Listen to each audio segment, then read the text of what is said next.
The tale kicks off with a perplexing scene where a young man attempts to choke a girl, demanding to know why she constantly stares at him like that. Suddenly, he loosens his grip on her throat, taken aback by his own actions, and wonders, "What's come over me?" Without hesitation, the girl retaliates with a hard slap across his face.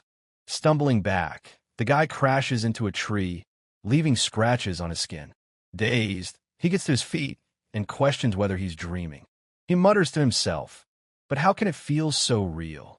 Clutching his head, which throbs with intense pain, he begins to experience fragmented, unfamiliar memories flashing before him. Meanwhile, the girl walks over to her younger brother, declaring that he's already been defeated. So why does he continue to fight? She pins him down forcefully. The boy mumbles in confusion, claiming he doesn't know why. At that moment, the younger sister snaps at brother He, ordering him to surrender. She coldly adds that the older sister has no interest in him whatsoever. "You've already lost twice, yet you're still acting foolish. Are you really that stubborn to accept rejection?" He retorts, asking when he ever confessed his feelings for her in the first place. Infuriated, the younger sibling yells at him, calling him shameless. The older sister releases He and turns to her younger counterpart, stating there's nothing left for them here. It's time to leave. With a swift motion, the elder sister casts magic, gliding through the forest like a streak of ice. He grips his head again, overwhelmed by the situation. This doesn't feel like a dream. Far from it. His senses are sharp, and he vividly feels the icy chill of the blade pressed against his neck. Everything shifts when he falls violently ill, coughing up blood. His vision blurs, and suddenly, the name Ning Yuan appears before him. In an instant, realization dawns. He's somehow entered the world of the immortal swordsman legend game. Ning Yuan, the main disciple of Lu Shui Peak in the game, is now part of his reality. Pacing around frantically, he recalls that in the storyline, this is the moment where NPC He challenges Ning Yuan and suffers a devastating loss. Since he had relentlessly harassed her, Ning Yuan was eventually driven to seek assistance from her older brother, Qin Sheng. And upon discovering that he was a member of the demon clan, Ning eliminated him during the grand competition of the Heaven Realm 6 months later. He suddenly found himself questioning why he had been transported into the body of such an ill-fated NPC. Logically speaking, shouldn't he have been the protagonist, Li Xiaoyao?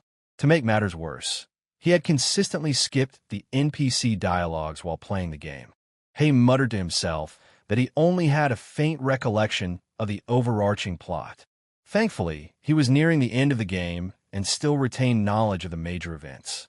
If one thought about it, he could almost consider himself akin to a god in this world. However, his thoughts were interrupted when a girl approached him. Her name was Liao Xin, an external disciple of Lu Shui Peak. Xin informed her younger brother that she had been searching for him everywhere. He turned to look at her, surprised. He actually remembered her. She was Qin Sheng's 6th disciple. Though she pretended to be his friend, her true affections lay with Qin Sheng. That night, after he was ultimately rejected by Ning and collapsed into unconsciousness, Liao Xin took advantage of the situation. Under the pretense of offering comfort, she siphoned out his entire essence. She then transferred it to Qin Sheng, enabling him to advance 2 whole stages at once. Xin turned to her younger brother and requested his assistance. Without hesitation, Xin moved in for a hug, but he sidestepped, causing her to tumble to the ground. Xin questioned him, asking why he hadn't caught her. How humiliating it was for her to kiss the dirt like that. How could he not feel ashamed of such a cruel joke? He calmly explained to Sister Xin that physical contact between men and women was inappropriate. He simply didn't want to tarnish her reputation. He suggested she should get up and have some healing wine back at her place. Claiming he had matters to attend to, he excused himself and left. Xin shouted after her younger brother, insisting she couldn't rise on her own. Meanwhile, he was already thinking about returning to the dormitory as quickly as possible to gather his thoughts. Xin felt deeply frustrated, wondering how she would explain to Qin Sheng that she had returned empty-handed. She stood up, muttering that this simply wouldn't do.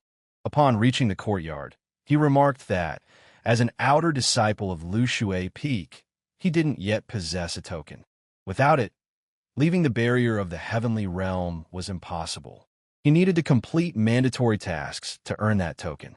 And if he failed to leave the heavenly realm, there was a high chance he'd meet his end by Ning's sword in half a year. He slumped onto the couch, reflecting that Ning was already at the third stage of condensation, while he remained stuck at the qi refining stage. By the time the competition arrived, Ning would have reached the peak of the golden core stage, and these pitiful NPCs would never break through their limits. He concluded that he absolutely needed to leave the heavenly realm before the grand competition. And since he had been thrust into this world, he might as well enjoy it to the fullest. But just then, Xin appeared outside the door, addressing him once more. Irritated, he found her incredibly annoying. Xin told her younger brother that Ning Yiwen had never shown any interest in him. But she, on the other hand, found herself just as appealing. So why wasn't he paying attention to her? He completely tuned her out after that, showing no interest in her words because he simply didn't care. Xin began attempting to seduce him, offering to heal his wounded heart. She confessed to the younger brother that she liked him a lot. The guy flushed red and thought to himself, what's going on? And why did he suddenly feel an inexplicable urge to be close to her? Xin leaned in closer, whispering that her body desired him too. He suddenly realized this wasn't what he had imagined at all. Xin lunged at him with her entire body, passionately declaring how much she loved him. Feeling deeply uncomfortable and unsure of what to do, he froze. But Xin urged him, telling him to hold her tighter. By now, she was certain that her younger brother had fallen completely under her control. Whispering into his ear, she promised that he would soon experience heavenly bliss. But he refused to let it go that far. Seizing the moment, he swiftly punched her with all his strength. Xin hadn't anticipated this turn of events and went flying through the door at an alarming speed. After the strike, he stared at his hand, feeling a strange surge of energy coursing toward his fingertips. Could this be cultivation, he wondered? It was clear to him now. The original owner of this body was a demonic wolf who had only recently taken human form. Even so, his first Starfire stage was equivalent to the foundation formation stage of human cultivators. Bruised and shocked, Xin demanded of Brother He, "Are you insane?" But inwardly, she thought of him as nothing more than a pathetic brat. After all, he hadn't even managed to break through after 2 whole years of cultivation. How could someone like him possibly harm her when she had already reached the peak of foundation formation? He began yelling at her, reminding her that he had explicitly told her outside that he didn't want to tarnish her reputation by touching her. Moreover, this was his room. He had even closed the door, yet she barged in without permission. Xin shot back that she had been in love with him for a long time, and he knew it too. Surprised, he asked, "You call this love? Then why did you cast a charm spell on me?" Xin was stunned. Her mind raced. How had this lowlife at the chi purification stage managed to dispel her spell? He didn't let her continue her act and grabbed her, throwing her out the door. As a finishing touch, he gave her a firm kick in the rear. It immediately dawned on him what she was after. She wanted to drain his essence to aid her lover. Did she really think he was as foolish as the original owner of this body? Though he couldn't recall the full backstory of this NPC, he remembered something about the blood essence of his demon wolf clan. It was said to greatly accelerate cultivation. However, the previous inhabitant of this body had been lazy from the start, unwilling to put in the effort for refinement. Suddenly, he smiled to himself, realizing that he had already rid himself of the sin at the very beginning. He concluded that he truly was a genius. The next morning, he stepped outside, looked around, and remarked that there didn't seem to be anyone around. Even though there was a barrier here, this was still the world from the game. Perhaps it had changed too. Of course, if he could escape right now, he wouldn't hesitate for a second. But suddenly, an invisible barrier materialized in front of him. Feeling disheartened, he realized he couldn't leave the heavenly realm no matter what. Just then, A girl appeared in front of him out of nowhere. She seemed surprised to see he. Likewise, the guy hadn't expected to run into her either. It was Zheng Qingqing, an external disciple of Lu Shui Peak and chief editor of the Heaven Realm Chronicles. Qing asked him, "Are you trying to leave the mountain?" He quickly replied, "No, I'm just taking a walk. I got a little tired, so I decided to rest." He then turned the conversation around, asking Sister Qing, "Have you just returned from a mission?" The girl responded that she had received a report stating that his younger brother had challenged Ning Yuan, the head disciple of Lu Shui Peak. "This is big news," she exclaimed. "I had to rush back to write about it. The new issue of the Chronicles is sure to sell out." He asked, "Did this really come to light in just half a day?"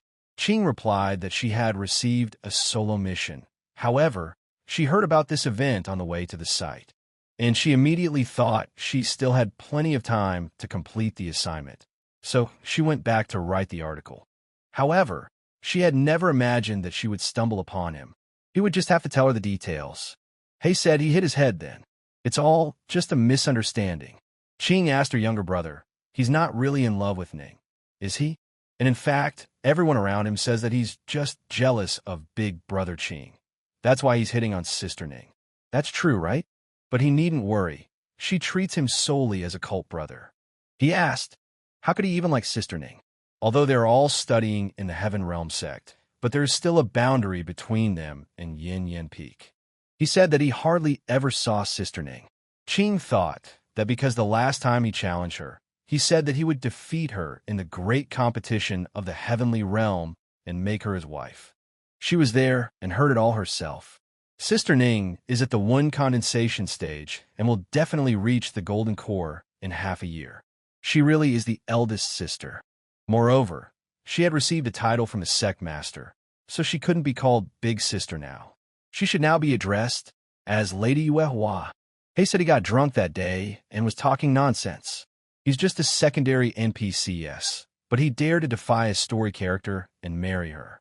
But how much stale wine did he have to drink to do that? Qing told her younger brother to tell her there was something between him and Miss Yuehua, and for this information, she will give him 3 low-grade spirit stones, and on that they can agree. Suddenly, he remembered and told Sister Qing that he had left the healing soup simmering in his room. And most likely, it was almost ready, so he should go now.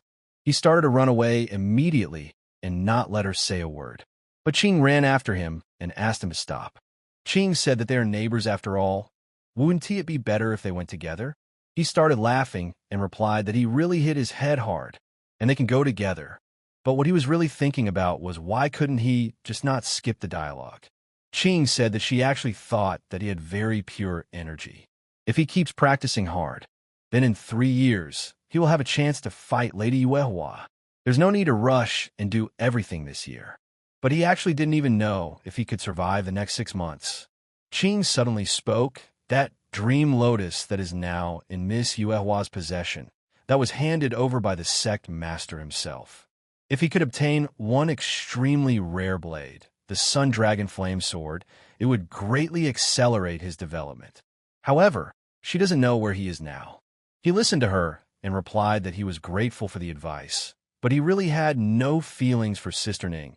She was a bird of a completely different flight of fancy. Qing told him that he might as well not pretend.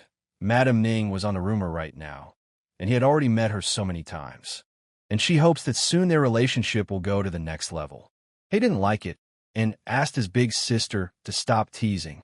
Suddenly, Qing remembered and told the guy that he had just tried to go down a mountain after all. Wasn't he tired at all? He replied that he knew he couldn't keep it from Sister Qing. She replied that if she understood things correctly, he had not yet completed any missions. And if he could complete at least 4 tasks, he might be allowed to go down the mountain. He told her that he was just thinking of going to the resource pavilion tomorrow about it. But suddenly he froze in place and asked Qing, why is she looking at him like that? Is something wrong? Qing said that brother, he was a little different from what he used to be. Before, he used to make up various excuses when she persuaded him to take an assignment. And he's kind of hyperactive today. Maybe it's all about the power of love? He was getting worried and thought that she had realized that he wasn't the right NPS. And if he's exposed, who knows what awaits him? Maybe he'll be struck by lightning. He heard her words and replied to her that after 2 years of Heaven Realm, he realized that the older he got, the less time he had to waste. Unexpectedly, Ching suddenly said that here they are, and she was glad that he felt that way. And of course, if he remembered any old grudges, or if his feelings for Miss Yuehua flared up again, then let him remember to tell her first. Ching had already entered the room and was still shouting that given her abilities, with this material, she would definitely be able to write the hottest issue of the Chronicles. He stood outside and said he had a bad feeling about it. But so be it. And it was already dark, so he would make a plan of action tomorrow. Upon entering his room, he didn't even realize how he had turned into a wolf. He started screaming that he had forgotten that the original owner of this body was a demonic wolf. And in the early stages, he could take on his animal form again when night fell. But why was it happening to him now? He tried to shout something, he realized he couldn't speak properly. And why was he so unlucky? But he knew that the Heaven Realm was the territory of cultivators, and most of them hated demons to the core. And if anyone found out he was a demon wolf, he would definitely be skinned and eaten. He walked out in front of the house and grabbed his clothes so no one would see it. But he hasn't eaten anything since he moved here, and he's very hungry. Suddenly, someone was behind him and asked with surprise, "Spirit Beast?" He immediately heard a voice very familiar to him, and it turned out to be Ning Yiwen. Ning asked him, was he the spirit beast of one of the junior disciples? He turned around to her and let go of the clothes from his mouth.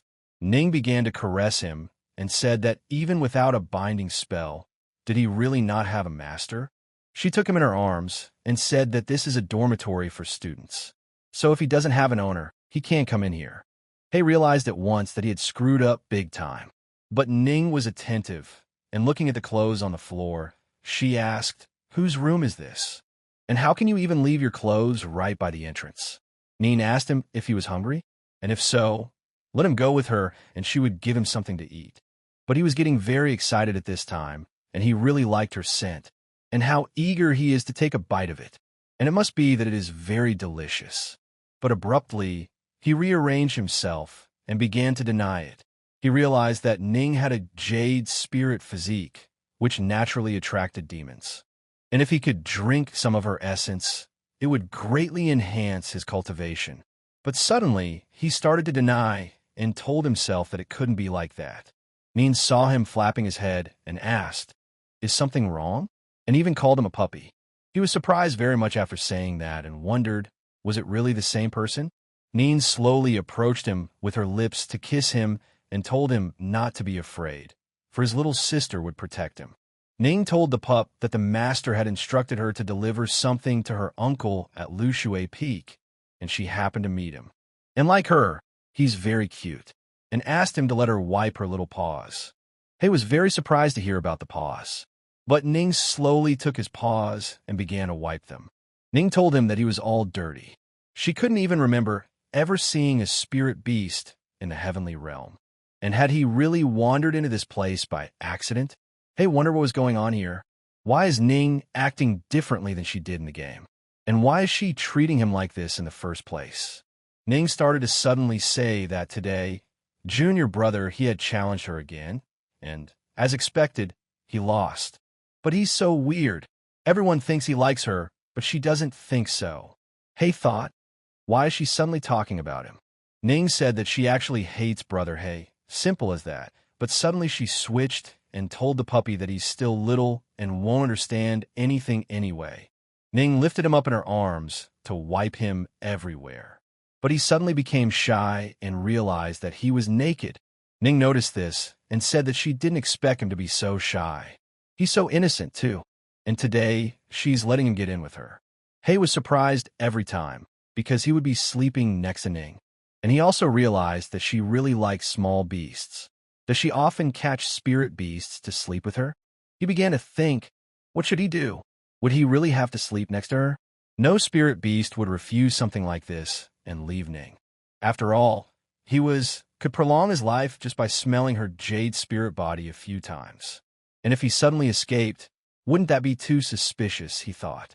Ning started to change clothes in front of him, and He begged and pleaded for her to keep her underwear on. But then he saw her sleeping in her underwear. And for him, this is real torture. Ning hugged the little girl and went to bed with him. He started to twist around, and he felt very tight in her embrace. And after she undressed, the smell of her jade body odor became even stronger. He couldn't contain himself anymore. But at this point, he's just a little dog that he can't speak or do anything else. He's just trapped. He stares at her intently and saw that she had fallen asleep and tried to slowly slip away. But suddenly Ning sensed it and told him to stop fidgeting and went on to further sleep. He got down from the bed and felt his paws go numb, and thinking he could climb out the window, then he wouldn't have to make a noise opening the door. He looked out the window and saw that it was open. He went out and was happy to say that Madame Ning wasn't so scary anymore. The next day, a lot of people gathered in the resource pavilion, and they began to ask if this was the same disciple from Lushui Peak who had challenged Miss Yuehua yesterday. But someone said that he had heard that this guy was jealous of her older brother Qingyu and was afraid that she would run away with him. And senior brother Qin is the chief disciple of Lushui Peak after all. How can this even compare to him? This possessed man keeps bothering Miss Yuehua and causing her trouble, and he thinks he's sick with something. He heard all the time and was angry because they kept whispering. He left them and walked over to the elder and said that he had come to take a low-level mission. The elder told the boy that all the missions for this month had already been assigned. Unfortunately, he was too late. He said with surprised eyes that he really needed. The elder suddenly thought about it and opened his spare assignment that always lies in the closet. The elder pulled it out and said he had one more mission left. The reward for it is only 2 points, so not many people will take it. Is he sure about that? And many students refuse to take this assignment. What does he say to that suggestion? And if he takes it, don't forget to register. And the mission will begin the moment he leaves the mountain. If he doesn't complete it in a week, he can't take another mission for 2 months. He thought for a moment and asked the elder if he could help him with the registration. He agreed. He went home after the agreement over the mission and opened the bag to find only 12 low-grade spirit stones. And it turns out the original owner was a real poor man. But one thing he didn't understand was that the previous master had a weak cultivation and almost no money at all. But why did he even come to the heaven realm in the first place? But he seems to recall that he comes from a pretty good family, a famous clan of demon wolves. But then why is he so poor? Unexpectedly, Qing crept up and turned to her younger brother. He didn't expect it and was frightened. Qing said that she heard that he had already taken the mission. He replied to his older sister that yes, he had registered not too long ago, and the elder gave him a one-time permission to leave the mountain. Qing said that she had also heard that Miss Yuehua had also just been given the task to leave the mountain, and as she knows, the targets of their missions are very close by. Let her say now, did her brother do it on purpose? He replied that it was just that no one wanted to take this mission, and the elder had agreed to give it to him. It was just a coincidence. Qing was surprised and asked her brother, is it because he has so little money? He replied that yes, it was all he had left. Qing told her brother that if he completed this mission, he could exchange the 2 points he earned for 10 medium spiritual stones. He was surprised and asked in amazement, 10 medium spiritual stones? That's equivalent to 300 liang of silver. Qing said that depending on the region, even more might come out. Since she had provided him with such valuable information, now he just had to tell her about his romantic adventures with Madame Ning when he returned. And if they ever became cultivation partners, she would become famous throughout the entire heavenly realm. And Mrs. Ning is the perfect candidate for dual cultivation. She turned around and said that they would see each other again and left. But he was suddenly saddened because he thought that dual cultivation with Ning was very difficult, and he would sooner die still. He didn't despair and went on a mission. He said that 12 low-grade spiritual stones, the middle of the star flame stage. Also knowledge of the plot. That's all. There's no need to even think about escaping the heavenly realm. He'll starve to death in a week. and now he needs to get the money as soon as possible and break through to the next stages. Otherwise, when it's time to run away, he'll be caught off guard and something will definitely go wrong. He said that he was just playing at home. After all, when he was transported to this world out of the blue, into the body of this unlucky NPC who doesn't have any special abilities, and it looks like it's some kind of joke. However, if you think about it that way, it's not the worst start yet. You just have to accept your destiny and climb to the top of this world with all your might. Hay looked around and said that he had been walking for 2 hours and thought it was worth refilling the water in this pond. But at that time, there was a girl in the pond taking a bath. He didn't even notice her because she was sitting behind a rock. He was happy and ran to the water, saying that it was so clean. But the girl was frightened when she heard his voice and climbed into the water. She asked at once, "Who's here?" He looked over and asked in surprise, "Senior Sister Xian?" But if he had only known that this would happen, he would have just run straight down the mountain. Now this pond is basically a bathing pond. Xian asked her brother if he was really looking for her. He replied that he was just passing by and decided to quench his thirst. If he had known she was bathing here, he would have made a detour. Xian said, "What a coincidence that it's just the two of them here alone. Now he can feel free to not be shy." Xian thought about it, and thought that it was obvious that he had come to her. It would be a shame if he never was able to give his life essence to Big Brother Qingyu. He turned around and said that he needed to go down the mountain as soon as possible to complete the mission, and dare not distract Sister Xian anymore, and have a pleasant treatment for her. Xian pouted and told brother he not to leave. He used to be much kinder to her.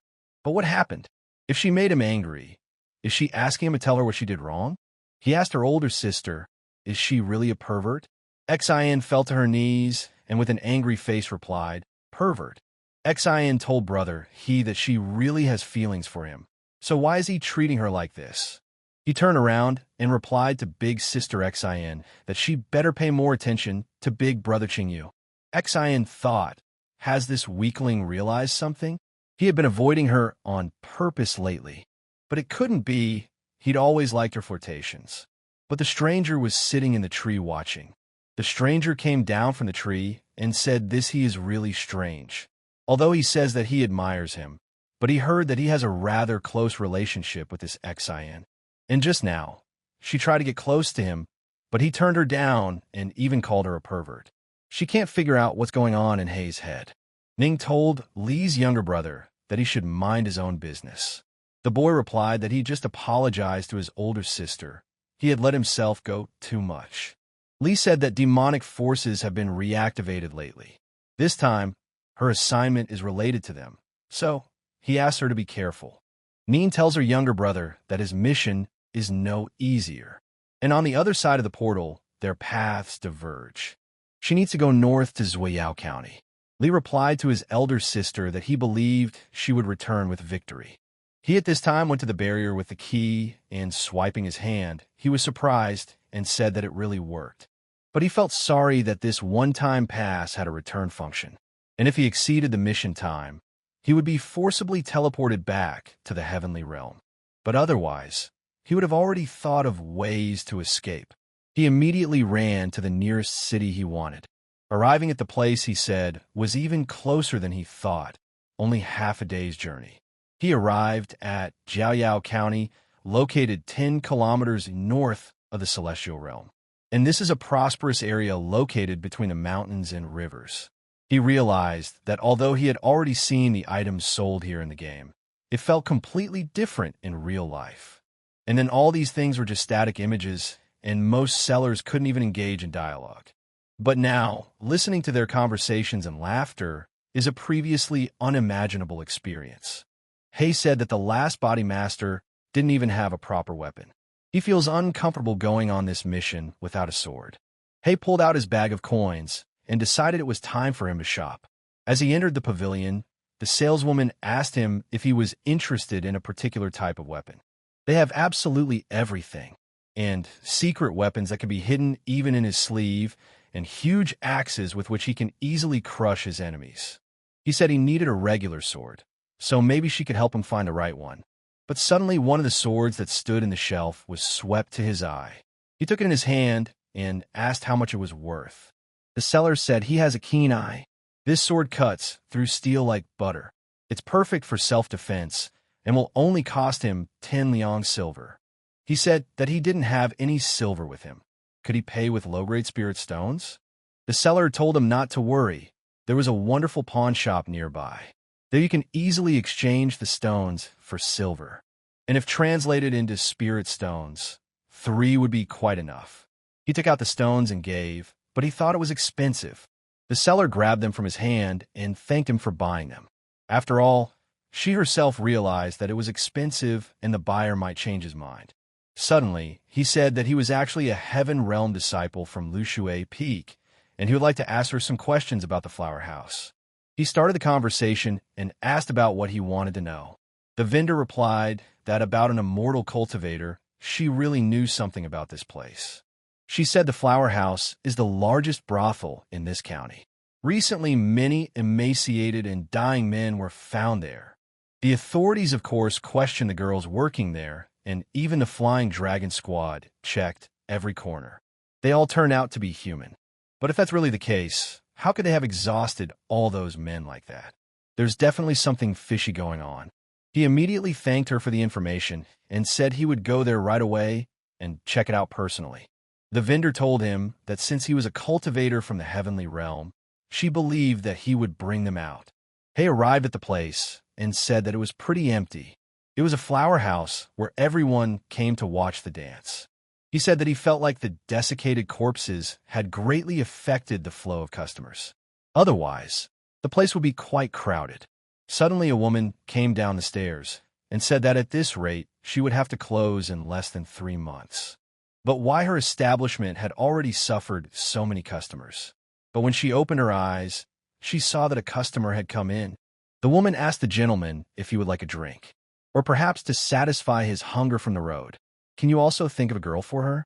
He put up a hand and stopped her, realizing she was desperate for new customers. He said that he was a Heaven Realm disciple from Lushui Peak, and he had come to eradicate evil and restore justice. He thought he felt like a real hero after saying that. The woman started crying and saying that she was unhappy, and the immortal master has no idea what she's been through. She had been praying for days and nights for a hero to come and finally save her. He asked Madam to calm down, everything will be fine, and let her tell him everything first. The girl said that 2 months ago, one of the visitors was found dead in their girl's bed, much to the dismay of the other female employees. At first they thought he just had too much alcohol or something, but since then, every 3 days another customer has died. And every single one of them had carvings almost. That's really scary. He suddenly thought that this was some local equivalent of a chainsaw massacre. Mistress said that she constantly reported everything to the authorities. And as the Lord knows, Immortal Master, the flower house operates in the gray area between the authorities and the flying dragons. And after a few days of observation, they realized that all these murders were connected to the flower house itself. So they left it up to her to solve the problem, causing her to lose a whole bunch of silver. And she had no choice but to send a plea for help to the heavenly realm. And why was it all falling on her? He thought and realized that this world had not yet discovered surgical organ transplants. So that took all those kidneys was most likely a cultivator or a demon. But why the kidneys, he thought? Wouldn't it be more logical to take the heart? Could it be that this demon was short of them, and that's why he decided to replenish the supply? Or was he just trying to get his hands on this place? But if it's a normal demon that takes almost, he doesn't have much strength. If it's not above the stage of base formation, it should be able to handle it. He asked Mistress when was the last murder. Madam replied that it was the day before yesterday. So another person will die in their establishment tomorrow. Mistress started crying again and saying how miserable she was. And the Immortal Master must help her. Let him save the flower house. He said he would do his best. But another girl came down and asked the lady if she had not asked her to buy her bird's nest from the shopkeeper Wong. It had already been a few days. What was she waiting for? Madam told the inner that business had been pretty bad lately. She had only had 3 or 4 customers. And that's not enough to cover the cost of the bird's nests. Let her be patient for a little longer. Once the immortal master sorted out their problem, she would immediately send someone after them. Leonor asked in surprise, "Immortal master?" Since that was the case, she would wait a few more days. Mistress told Mr. that Leonor is one of the best girls, and she is a bit spoiled. There was nothing surprising in her bad mood, for her monthly income had been greatly reduced, and asked the gentleman to ignore her.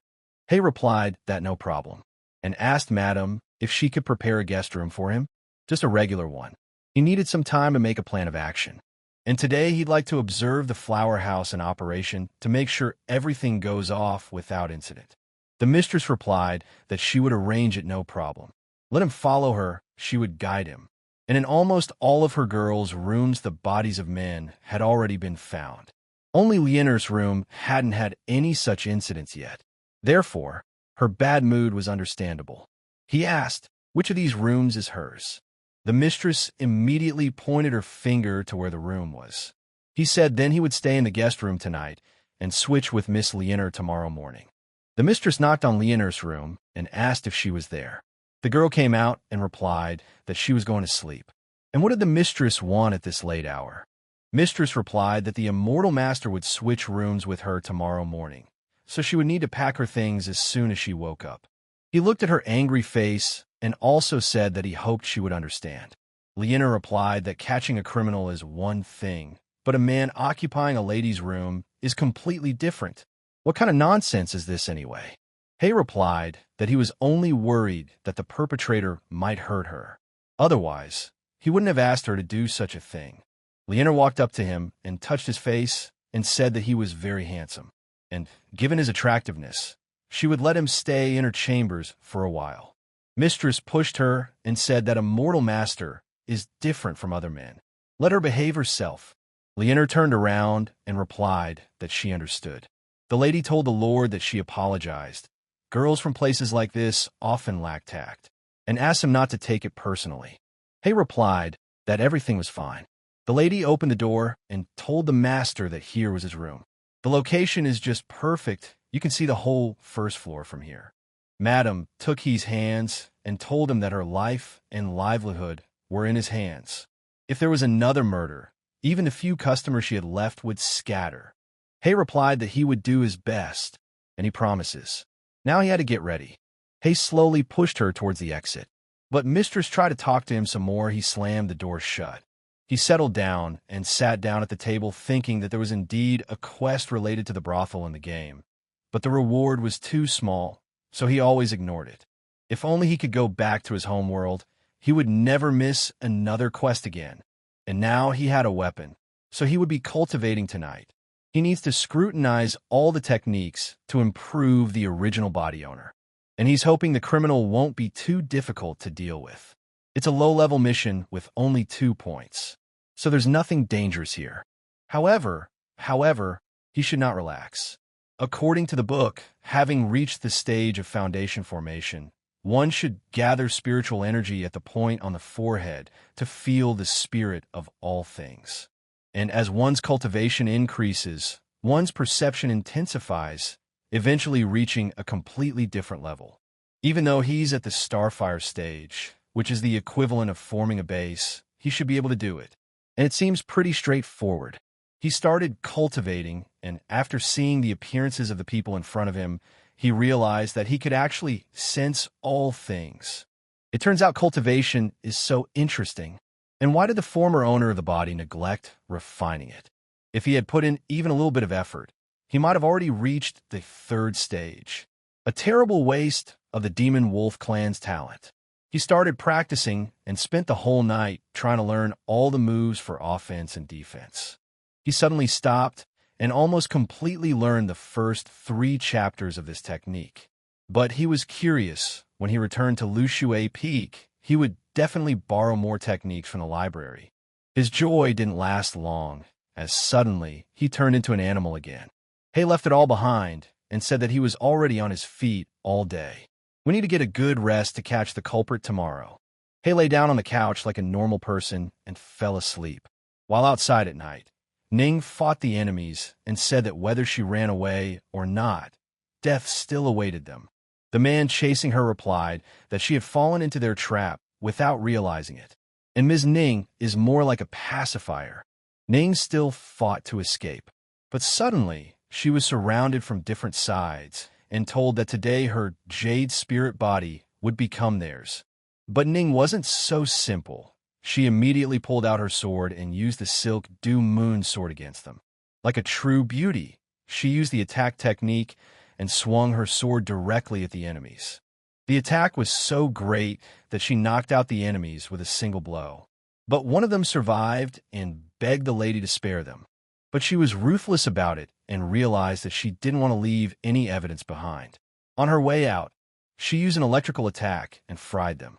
After that, Ning stood on her sword and flew to the place where she needed to fulfill her mission. She flew through Ziyao County so fast that no one could even notice her. She used all her strength to deal with the enemies and take control of this mission. On a morning in the flower house in front of Liener's room, she came out and greeted the Lord and asked how she planned to catch the criminal. He said that for now, it's a secret.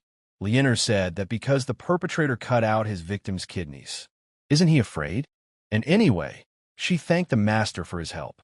He didn't say anything to her and just turned around and walked into the room. He looked around and said that this place is ordinary. It's even unexpected. But suddenly he heard the lady outside saying to the miss that unfortunately they don't serve women. He was surprised, for a woman had come to the brothel. But seeing her, he hid and wondered why Ning was here. Shouldn't she be on a mission? Ning told mistress that there were hardly any male visitors here as it was. And if a guest brought money, would she really chase her away? The mistress was surprised to see the silver and replied that she was right. Does she want to eat or stay the night? Ning said that she would like to rent a room. She immediately felt that this place had a demonic aura. Fortunately, it didn't smell like blood. So it's probably some minor demon that hasn't done any evil deeds yet. He closed the doors at once so she wouldn't see him. But suddenly they stopped right in front of his door, and Madame asked Ning what happened. Ning asked who was in this room. The lady replied that it was just one of the girls of their flower house. Who else could be in there? She remembered that the immortal master had asked that she not tell outsiders about him to avoid leaking information. Ning told her that they should be especially careful now. The demons had been more active lately. She had to realize that suspicious individuals could get in here, too. He heard the conversation and realized that the jade spirit body, after all, allowed him to sense the presence of demons and evil spirits. Also, in the heavenly realm, one could have no fear as there were many spirit beasts in the mountains. And the aura of spirit beasts is similar to that of demons, and the weak ones aren't even paid attention to. However, now that he had entered the outside world, the difference between the auras of a human and a demon was too noticeable. And now he needs to find a way to hide his demonic energy as soon as possible, or else Ning will realize everything when he returns to the heavenly realm. But he remembered that in the game, she was ruthless, killing any demon or evil spirit she encountered. As night fell, he lay on the couch and waited for the moment to attack and catch the killer. But he thought that from what the flower house owner had said, the attacks usually happen around this time. That killer demon should be here soon. Suddenly, someone in the flower house started screaming and asking for help. He immediately jumped up and ran to fight. This time, there was a mercenary standing in front of the house and holding Liener in his hands. The mercenary said that he didn't expect to be in this particular room. But beneath his feet lay the corpse of a man who was emaciated. He didn't even show any signs of life. He told him to let her go immediately, and making a big somersault, he got behind the enemy and launched an attack. He realized that this body had the blood of a demonic wolf flowing in it, at least some used for the former owner. He knew a few self-defense techniques, and he had practiced last night. Otherwise, he wouldn't have been able to dodge. The mercenary got angry and called him a strange cultivator. He didn't continue fighting and ran away. He told the girl to call someone for help while he caught up with the criminal. Liener replied, "Okay." Liener immediately started screaming and asking for help. Ning immediately ran out and asked what happened. "What's going on here?" Liener replied that the immortal master had chased after the culprit. Ning thought, did anyone else really take this low-level mission? He chased after him and shouted at him to stop. He couldn't escape from the strong master. As he rounded the corner, he suddenly stopped and realized that this mercenary was fast and disappeared in a flash. And, judging from the recent fight, his cultivation level is close to the peak of foundation formation or even the first stage of wind condensation. And now things are taking a nasty turn. He said that if he let that scum escape, he would have to wait another 3 days. And who knows if he'll come to the flower house after that. And considering today, the mission has already lasted for 2 days, only 5 days left. And if he didn't complete the mission in time, he would be forcibly teleported back to the celestial realm. And in that case, he would have to resign himself to the path that was set for the former NPC, to die by Ning's sword, and immediately cried. Suddenly, someone came up from behind and asked the young master why he wasn't going in. He suddenly took a stand to attack out of fear. The girl asked him, did something happen? And is everything all right with young Mr. He? He asked the girl, is she a demonic fox? Isn't she afraid of him? The girl asked back, should she be? Why should she be afraid of him? He lowered the conversation and replied that it didn't matter. She called him young Mr. Hay. Did they know each other? The girl started laughing and said that the young master had once again decided to play a joke on her.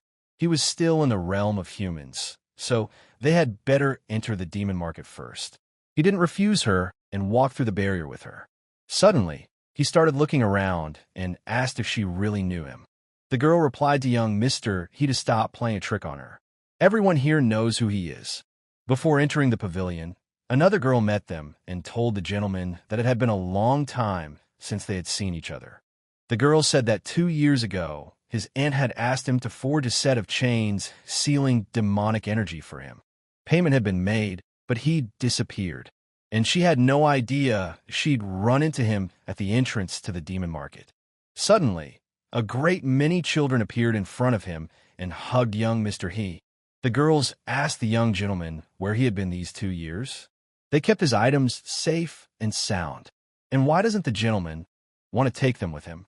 He looked at them with surprised eyes and thought, what's going on here? Did the former owner of the body really have such a rich backstory? The girl walked over and said that these chains could give off a demonic aura. Only cultivators of the great perfection stage will be able to sense it. And then she switched to the girls and told them to get back to the counter quickly and stop slacking off. What's wrong with them? He felt that this was exactly what he needed right now. And it seems that his wish had come true. He asked the girl, so, is everything really already paid for? It turns out he can have them. The girl replied to the young lord that he didn't have to pay for anything in this store. His clan is extremely favorable to her Ding family. He remembered that she said he disappeared 2 years ago, and he thought it had to do with the fact that he couldn't leave the heavenly realm after he entered it. In the meantime, he'll just go along with everything they say.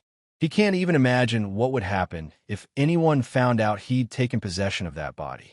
He said that he would actually like to buy pills, but he only had a few low-grade spirit stones left. The girl replied that in the demon market, spirit stones were not particularly valued. But since the young master often interacts with humans, of course he must have some human things with him. Now those can be worth quite a lot. Hay said that unfortunately, he only had this bag. The girl replied that the pill store was outside, next to a roadside store run by a chubby medicine spirit. Hay said then he would go there first, and they would see each other later. He went outside and looked for the pill store with his eyes. Hay headed out on a hunch and stood outside the store asking, is anyone here? But suddenly a talking mug answered him. Then he was here. Hay asked him if he was the one who owned the store. The mug replied that was correct. Hay asked the gentleman, what does he wish to buy? He replied that he would like to trade that bag for pills, something that could heal wounds if he had such a thing. The mug began to wobble in different directions and suddenly spit out a green pill. Mug said that he was willing to trade his sack for a rejuvenation pill of 9 cycles. It can revive even a dead man, but he only has one with him, so unfortunately there will only be one pill as well. Hay thought for a moment and replied that, so be it. He would try to bring more next time. The guy realized that exchanging an old sack for a pill that could raise even a dead man on his feet was a very good deal. I'll have to remember to stock up on junk next time. And even though he lost his stuff, he gained some real treasure. So it's definitely not a failure. But Hay decided he'd put things away first, and then he'd have to check on the owner of the flower house. Another person had died today, and something told him that her business wouldn't last long. Suddenly, Ning attacked him from behind with her sword and asked where the person he was chasing was. He asked Nurse Ning how did she end up here. The girl replied that the demonic aura from him was too strong.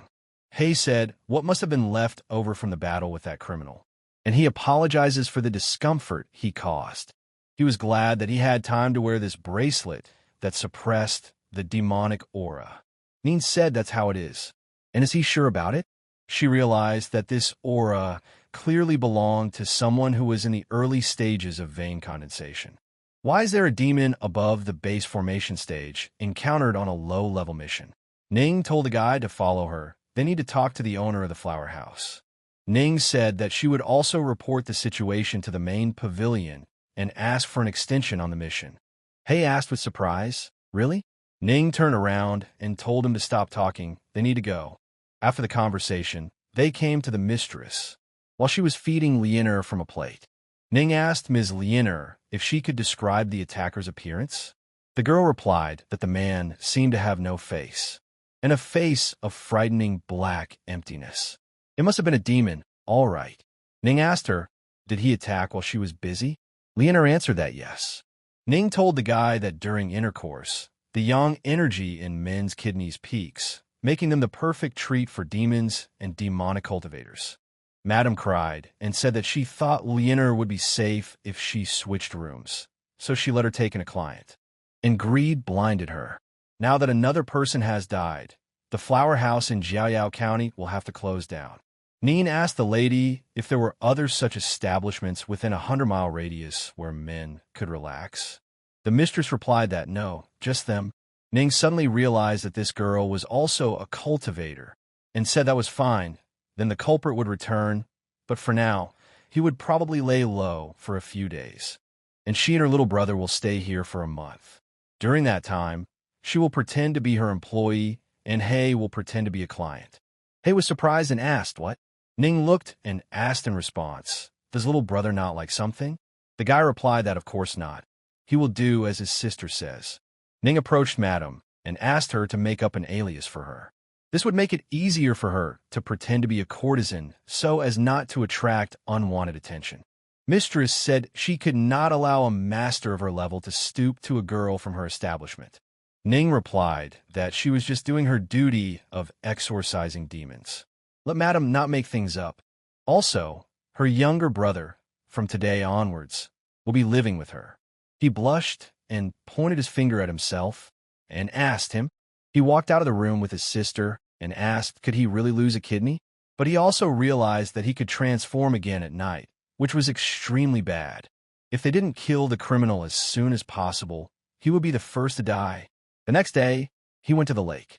He read the 4th chapter of the scripture Universal Laws, Basic Elements in this place. It turned out to be not so complicated. But he needs to increase his cultivation before facing that assassin again. Next time, he won't let him slip away. He gave an angry look and said that it was a mercenary who dared to commit such an atrocity right in front of his eyes. What insolence! The guy put the book to the side and remembered that the text said that how to open the sea of qi. One must gather spiritual energy and direct it outward, and then expand your perception and keep your mind calm. Spiritual energy is as thin as a thread, as light as a cicada's wing, as difficult to catch. But after a few days of practice, he was finally able to touch her and use some of his cultivation. Ning suddenly came up from behind and said that since the day he had challenged her, he had changed a lot. She remembered him telling her that from now on, he too would study in the heavenly realm. He would win at the great competition and make her his wife. Ning remembered that she had first met him then, 2 years ago. So why did he want to marry her as soon as he entered the heavenly realm? She thought. Ning didn't waste any time either and sat next to He to cultivate and improve her abilities. Suddenly, she looked at the sky and said that the sun would set soon. And according to rumors, he had already attended classes at Lushui Peak for 3 days, and there was almost no effect. But what she saw today was very different from that information. But he realized one thing. If he continued to train like this, he would break through to the one condensation stage in less than a month. Isn't he cool like that? How fast he's progressing. Everyone should bow down to his power. He came to his senses and said that he would become the strongest. After cultivating, they came to the flower house. But he was angry, and he had a feeling that he would transform again today. And something had to be done about it before it was too late. But suddenly the door opened, and Ning walked in. He dodged and told his sister that she was already back. He asked her how she was doing. Is everything all right? Would she like some tea? Ning answered him that she had been watching him all day. And after the sun set, she went into town to take another look around. He asked with surprise. All day, he hadn't even noticed. Ning said that when she entered the store yesterday, she felt a faint demonic aura. Today, it disappeared. He thought, wasn't what she felt yesterday his demonic aura? And after he put on that bracelet, the demonic aura was suppressed. That's why she couldn't sense it. Did she already know who he was? Ning said that it must be the residual aura of that demon. So she decided to go around the city to see if there were any more traces of its energy anywhere. He and his head sighed and decided that he was lucky. Ning said it was already deep into the night, so she would go take a bath and go to bed. Hate suddenly replied that he was a guy after all. They can live in different rooms, after all, since it's awkward for her to take a bath. Ning told him that he once said he would get stronger and marry her. So why is he so embarrassed now? He replied that he was young and foolish then, and sometimes he talked nonsense. Don't let her take it personally. Ning was upset and asked, was he just talking nonsense? What if she let her bathe with her? He was very surprised to see her start undressing right away. But Ning asked him to prepare hot water for her. He couldn't even refuse her and granted her wish. And while she was changing his clothes, he stood behind the wall and sat. Ning stepped into the barrel and began to bathe. But he asked himself to hold on and not give in to it. He saw that this woman was too unpredictable, and if he wasn't careful, tonight would be his last. Ning asked brother, let him say if he had studied anywhere before entering the heavenly realm. He replied that no, he didn't have that opportunity. Ning said she thought so, but doesn't he want to learn something more? She could help with that. He looked at her and replied that personal instruction was forbidden. Ning suddenly looked at him angrily and asked, how long was he planning to stare for? He apologized and replied that he was a little overexcited. Ning said that she would not become his teacher. She just needs to make sure he doesn't hold her back when they catch the perpetrator. Does that make sense to him? He told her not to worry. If anyone asked, he would tell her that he had learned about it from the scriptures. Suddenly, he felt himself begin to transform, and his fluffy tail was the first to come out. He started to panic and get angry because he had forgotten about the transformation. He immediately told Nurse Ning that he was hungry and would go find a shop to eat noodles. Ning thought that he had been cultivating for so many years, but he still couldn't control his appetite. He ran out of the room like a madman, saying he had to hurry. He looked at the hand that had turned into a paw and said that he was turning too fast. He flew into the air and set a goal that he must find out the identity of the original owner of the body and learn how to control the transformation. And if he was unlucky enough for Ning to catch him, his stay in the other world would be over quickly. But in a moment he stopped, and his eyes went to his forehead. He thought, what is that smell? How delicious it smells in here.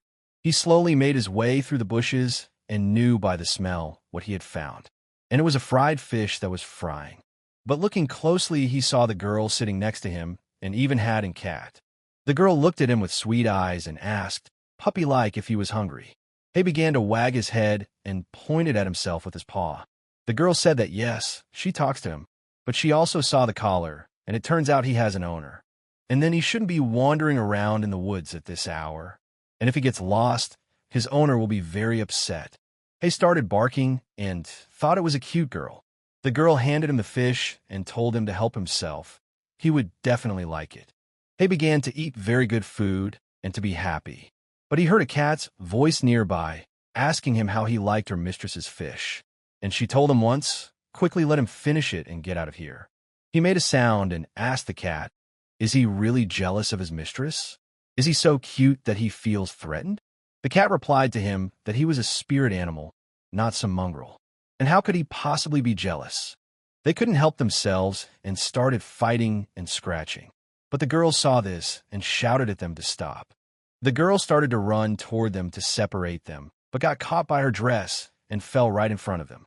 But as it happened, her dress ripped and she was left naked. Hay was surprised and stared at her intently. But the cat punched him with his paw and told him to turn away immediately and called him a pervert for last. The girl said she should get rid of her bad habit of putting everyone at peace. Hay looked at her through the bushes and saw a very marvelous sight. The girl picked up her clothes and said that it was quite cold at night, and it was good that she had brought her cloak with her. Hay was looking at her at this time, and his nose was bleeding. The girl saw this and asked what was wrong with him. Is he bleeding? He realized that it was called a bloodstream. He was still young after all, so he didn't see this kind of thing very often. The girl wiped the blood away and said she had stopped it, but he'd still better have some hot water when he got back. Hay was surprised when and heard that boiling water can cure all diseases. The cat asked him, does he think he doesn't know why his nose is bleeding? It's his mistress, so don't even let him dare to think about it. Hay asked him what's going to happen, but suddenly the girl started to say that she was even wondering how things were going at home, even though it's none of her business.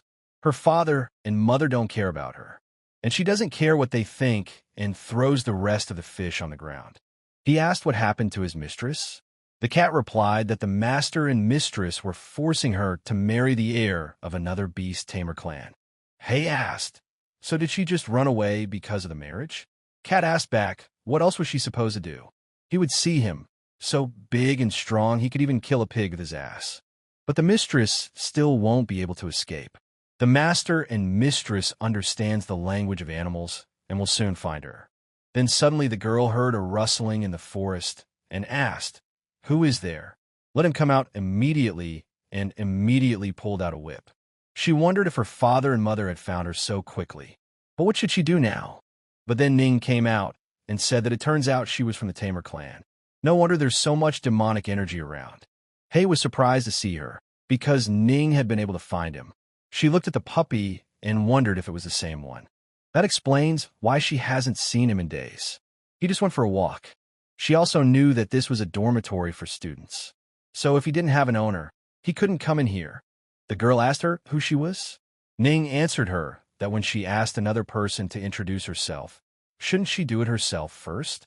The girl replied that her name is Qin Lianshin of the Qin clan, and this is her pet. They are traveling. Now it's her turn. Ning didn't hold back and introduced herself and said that she was from the heavenly realm, Lushui Peak.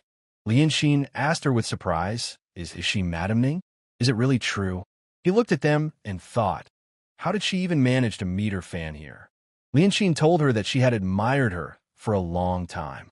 But could the lady please leave her autograph for her? She held up her clothes and tossing them into the sky, asked if she could leave an autograph on the back. Ning asked in surprise, autograph? But let her forget about it. She would give her some of her things, and gave her things. Lianshin smiled and thanked her. Ning told her that if it was okay with her, she would give her this comb. Lianshin rejoiced and shouted that she was very happy. He looked at all this and decided that it was time for her to get the hell out of here. But suddenly Ning noticed it and told him to stop. He blushed, but realized that he had a demonic bracelet, so she wouldn't be able to sense his demonic aura. Ning looked and said there was no collar last time. Did he have an owner? She said it was like that. I mean, he's so cute. I guess girls give him lots of presents, right? Ning told the girl that she felt a demonic aura nearby, but since it was coming from her spirit animal, it was fine. Also, she knows that dog, so she'll take it with her. Lianshin asked her, is she leaving already? Ning replied that yes, she's staying at a flower house. It's not far away. Lianshin said that she would go with them then, leaving Qin Lianshin behind. Ning and he returned to her chambers. He cried hard and thought, why is it happening again?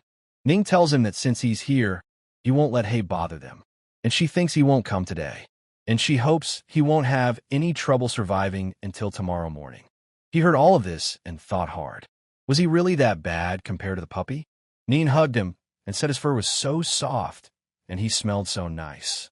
Not like a dog at all. But Hay was so cute that he even felt nauseous.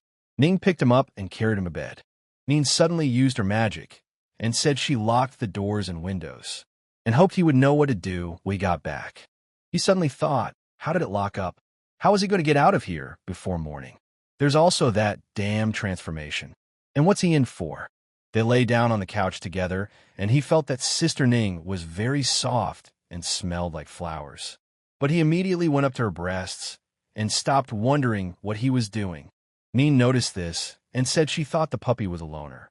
But it turned out that he liked to lick like the rest of us. He was thinking about the fact that he was attracted to Ning's body at this time. He couldn't help himself. Fortunately, he's in beast form.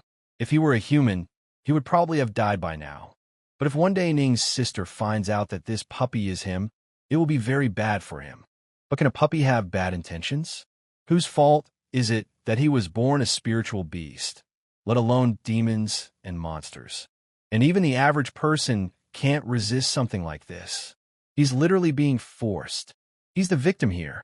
Ning looked at the puppy and decided to say that she should give a name. Although you can only give names to your pets, right? Ning asked him if he would like to be her pet. But he didn't answer her and just started barking. But he realized that if he agreed to become her spirit pet, he would no longer be able to escape from the mountain. But she seems to like this puppy, so she'd be disappointed if he turned her down. Ning said she knows he's still young and doesn't want to leave his parents. It's not a big deal. He'll be able to say yes when he's older. And if he becomes a pet, he will have to follow his owner for the rest of his life, and he will never see his parents again. He realized that, judging from the reaction, he was fine with this option. And Sister Ning treats animals and humans differently. She's always cold to the latter and doesn't let them near her. Ning told the puppy that they needed to sleep. And tomorrow, she has to teach Brother Hay a technique, and she hopes he will learn it quickly. He got really excited and thought, doesn't she trust anyone? He must just be paranoid. But suddenly he stopped and realized that this was bad. Very bad. These thoughts distracted him from what was really important. The door is locked. He's being held in her arms. And if a naked man is in her bed tomorrow morning, he's finished. He's unable to destroy his sister's tech, so he can't get out the door. And why is he so unlucky? But maybe someone will save him. Shouldn't he die by her sword in 6 months, like he did in the game? What's the rush? He hasn't had time to enjoy this world yet. Hay had been up all night, and when he opened his eyes, he looked up and saw that his sister was sound asleep, and it was time for him to act. He slowly got down from the couch, and standing in front of the doors, he realized that there was only one thing left to do. Dig. Hay got right down to business, and saw that in an hour he should be able to handle it. But suddenly he felt someone behind him, and Ning asked him what he was doing. He slowly turned around and thought, why is she awake? I mean, he was trying not to make any noise. How would he explain all this to her? Ning said she thought she understood. Does he want to go to the bathroom? Then she'll let him out. Hay started waving his head and was surprised that it was so easy. Ning used her magic and opened all the doors. He didn't bother to stop and ran out at a frantic speed. Ning realized that he must have put up with it for a long time. But as she approached her bed, she felt a demonic aura. She didn't stand still and flew outside. He had already reached the forest at this time and was saying that he had finally made it out. But it still wouldn't be cool if he went back to human form. Right in the woods. Better that than die, though. Hay decided that he needed to find that demoness and get some new clothes. He immediately ran into the courtyard and stopped. He looked around and remembered the last time they had entered here. But why had the entrance disappeared? But suddenly he remembered the girl asking him why he was asking such things. I mean, they're all demons. Each of them can find an entrance. It's weird that he doesn't even remember. And it seems like he's really forgotten a lot of things, even his own essence. Min told him that although the demon and human races had reached a certain agreement, there were still those among the human practitioners who hated them. And so the entrance cannot be fixed at one point. However, the place where the passage opens are not so far apart. Hay was saddened and said he would have to look for it. He jogged around and suddenly saw Min flying over. He saw Min go through the wall and realized where the entrance was and where he needed to go. But suddenly, he began to wonder why Sister Ning's scent was becoming more and more distinct. He turned around and saw that she was really almost here. He didn't waste any time and went through the portal too. Ning descended and realized that the demonic aura had suddenly disappeared. And from the looks of it, the entrance to the demon market was somewhere around here. Ning got angry and said that this time he was lucky, and someday she would learn the secret of their world. After entering the world, the girl asked Mr. He, "What does he want to play today?" The other girl also said that she didn't know he was so handsome. He turned into a man in front of them at this time and stood in front of them with his naked body. The girls laughed and covered him with compliments.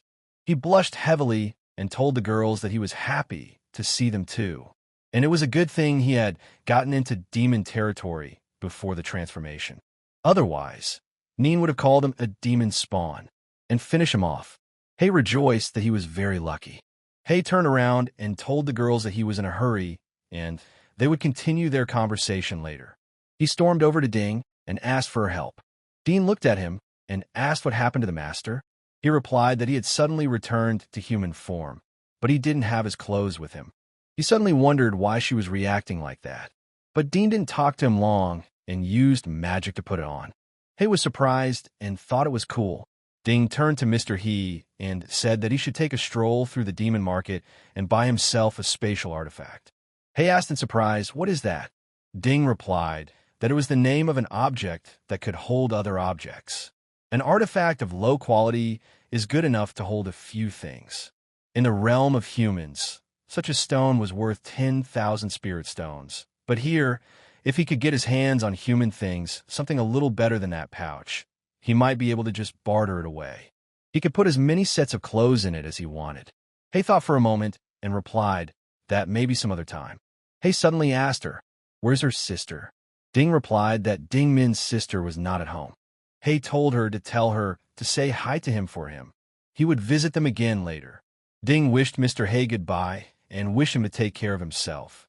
On the way, he suddenly thought about it and remembered that Sister Ning was chasing a criminal and he had led her to the demon market. But why did he come from the direction of the flower house? Besides, he doesn't know if Sister Ning has already left. But fortunately, the exit is now somewhere else, so he's unlikely to run into her. He came to the room and knocked and asked his sister if she was asleep. He felt that she needed to be braver. Suddenly the doors opened in front of him, and seeing his sister, said he knew she was awake. Ning asked him if he had gone to get noodles and returned in new clothes. He replied that he had been accosted by a street urchin at the shop. He helped him, but the ragamuffin got so angry that he threw a bowl at him. The shopkeeper thanked him for his help and lent him the clothes. He would return it tomorrow. He was happy because he had made up an alibi in advance. Ning said it was an act worthy of a Taoist, and he doesn't have to sleep with her tonight. He asked her, wouldn't that affect her plan to catch the criminal? Ning replied that a demoness came to the flower house tonight, but she wounded her and she escaped. She went in pursuit, but she managed to hide in the demon market. He was suddenly surprised and asked what? Ning asked him, is something wrong? He asked, came to the flower house. Is it the same criminal who is stabbing people? But it's not time yet.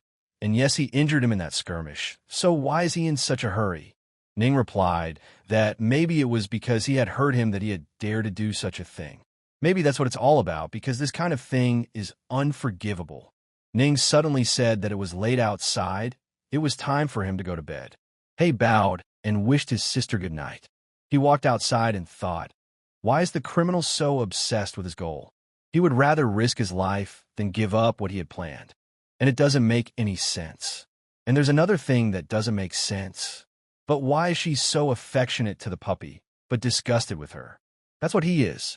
He said that if she treated him even a tenth as well when he was human, then maybe he wouldn't even have to die. But Sister Ning doesn't really like people. So he decided that he didn't need to think about it. It was time to sleep. And he has more training tomorrow. But the next day morning, Lianxin met them and told them to wait for her too.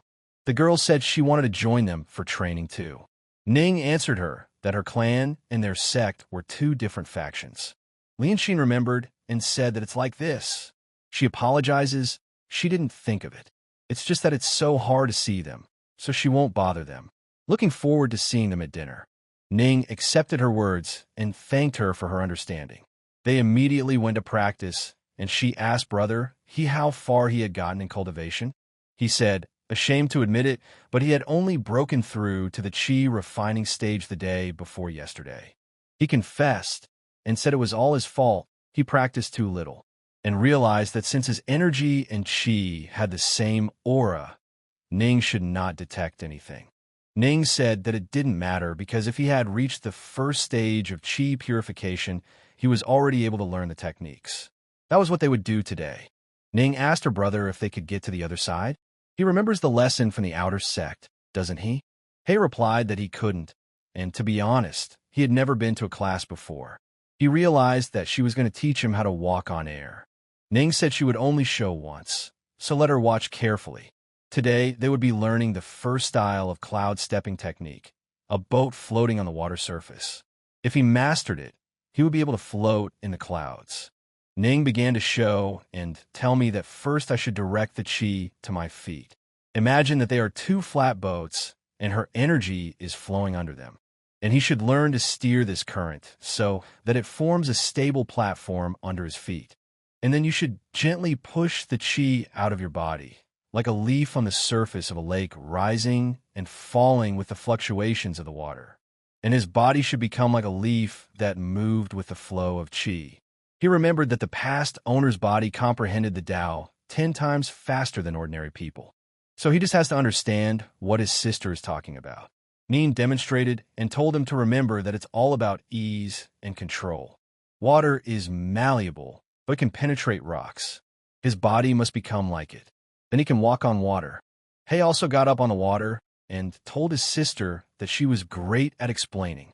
When Ning saw this, she was surprised and asked, "How is this possible?" Ning asked that he had already learned how to do it, but asked that he knew how to do it from the beginning and just lied to her. Hei suddenly asked her, what was she talking about? He looked under his feet and saw that he was standing over the ice. Hei told her to take it easy. It was just her native dialect. He really didn't know how to do it. He didn't lie, but after doing what she said, he realized that the body is capable of learning anything it hears or sees. So why hadn't the past owner done anything for the last 2 years? And perhaps this body is incredible. However, due to laziness and ignorance, this time was wasted. Ning realized the same thing, that she had comprehended the first style for 7 whole days, and he was able to master it in an instant. Even genius wasn't enough to fully describe his talent. He thought to himself, I'm sure she was thinking the same thing he was. And he told his sister that he was just lucky.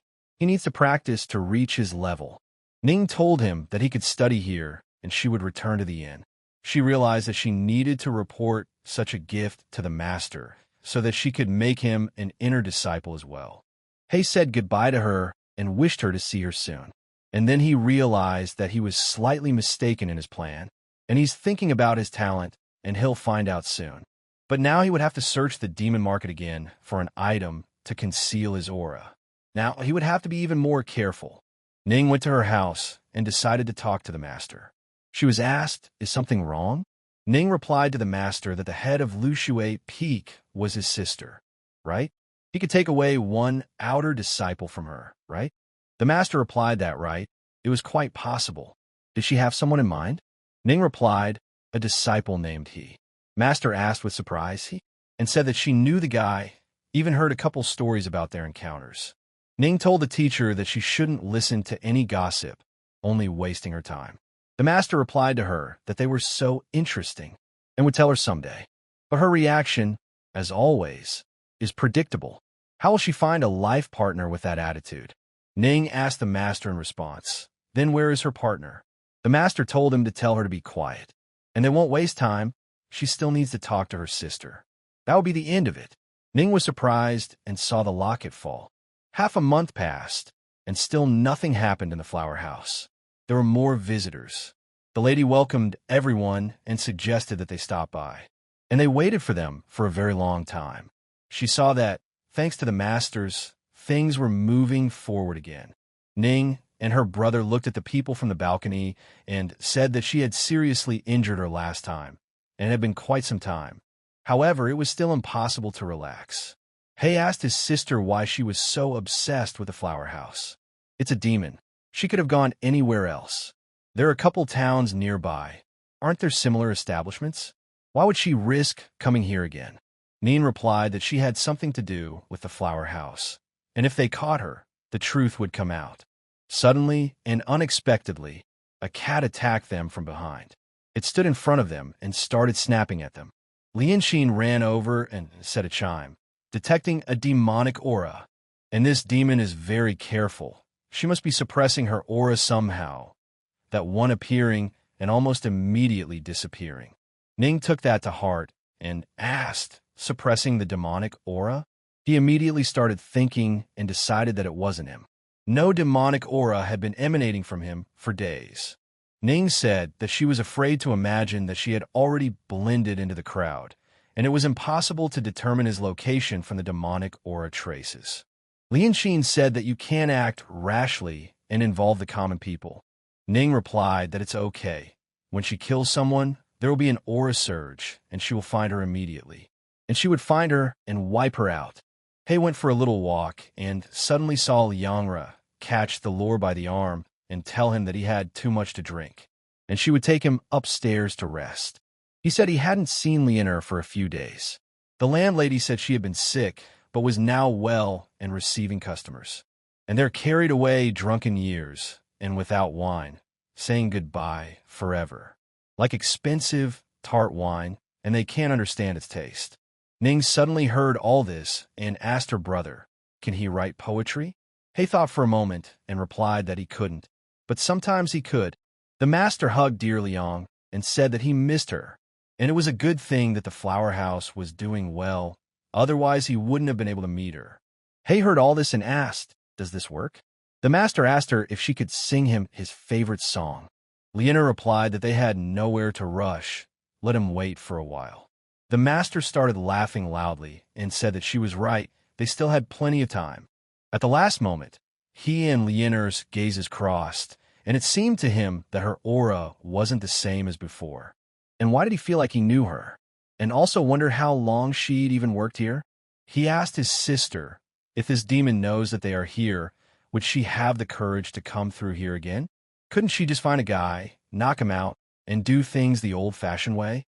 Ning asked him what old-fashioned meant.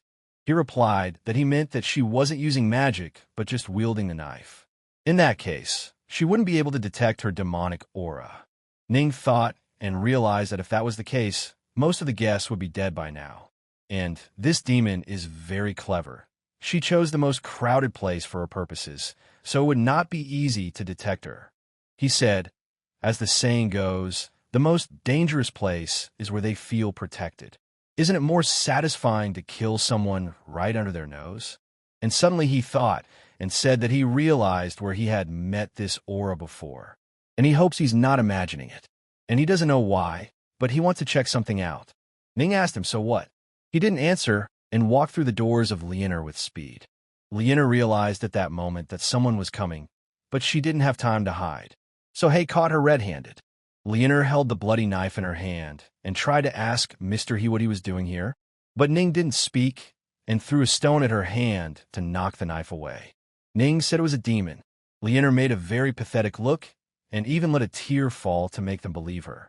But she didn't say anything to them and immediately jumped out of the window. Ning ran after her at once to catch up with her. But he didn't waste the opportunity and robbed the dead master and said he didn't care if he died, but he didn't want her to take another life. Let him consider himself lucky. Lianer wouldn't stop and said she had to run. But Ning caught up with her and asked her where she was going. Lianxin also ran, and Ning told her to keep her eyes on her, and she would go to intercept her. Ning managed to take one last step with her magic and drop down right in front of her. Ning called her a demon and asked, did she really think she could escape her again? And it was time for her to die. Ning told her to give up. But behind her, Lianxin ran up behind her with a cat and screamed that she was a demon, and threw the cat at her, saying she couldn't escape them. The cat suddenly let out a sudden puff of smoke, from which she emerged a large and huge tiger. Lianer saw him and was frightened, for the tiger stood in front of her and showed his sharp and big teeth. Lianxin said, how cool is that? At this time, he ran towards them and shouted to Ning to wait, and tell her not to kill her. He suggested to her that they should find out why she did it. He realized that he couldn't recognize the Ming Sama in her yet, or else he wouldn't be able to explain his relationship with her to Sister Ning. Ning asked her what was her goal, and where was the real Liang. Lianer stared and didn't know what to say to them. Ning told her that even if she didn't, it would be enough for her that she had killed dozens of people. Justice will be served. Lianer asked with surprise, Justice? And Ning said, she is human, so she believes that heaven is on her side and other races only deserve death, right? The humans have killed a lot of demons for no reason. So what's the point of doing justice? Ning told her that she was killing people. After all, Lianer got angry and replied that it was because she deserved to die. He stopped his sister and said that this was his mission, so let him handle it. Ning replied that this demon was stronger than him. Would he be able to handle her? He looked at her angrily and replied that yes. Ning said she would watch from the sidelines. He approached her and asked if she could tell him why she was killing. Lianer realized that Mr. He was now this woman's disciple, so he didn't want to reveal his identity. The He family is their benefactor. She can't put in a bad position, and immediately transformed into her true appearance. Ming said that 2 years ago, she had saved a scholar in Zhuoyao County. He immediately realized that he already knew what was about to happen. Min said she saved him from the brigands, gave him gold and jewelry. The boy told her that he would never betray her love for him. Min continued that this guy said he wanted to go to the capital to take the exam. She thought he was a man of honor, so she helped him. But her acquaintances told her that he was not studying at all, but was always going to brothels. He spent all his time and the money she gave him on those fallen women. She went to the flower house afterward to find out the truth, and saw that he was having fun with that Liang. Then he accused her of being a demon and even tried to kill her. From the tip he gave, Lun Xianxi found her and her clan. For long hours, they tortured her kin and then killed her. Fortunately, a great master helped them. She escaped with her 3 sisters, and the rest died. They were innocent. That's why she kills people. Let them die without honor. She's already said what she wants to say. She can't escape anyway, so he can kill her if he wants to. He asked his sister what she thought. Ning replied that this is his mission, and it's up to him to decide what to do with it. And Lianxin sat on her cat and told her that it was time for them to go home. They all dispersed and left the 2 of them alone. He thanked Ms. Min for helping him hide his identity. Min replied that she was the one who should thank him.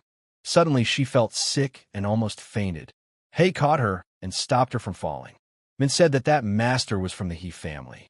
He realized that was why she said that the He family was her benefactor. Min said that her life was in his hands. He replied that if he let her go, Sister Ning would never forget it.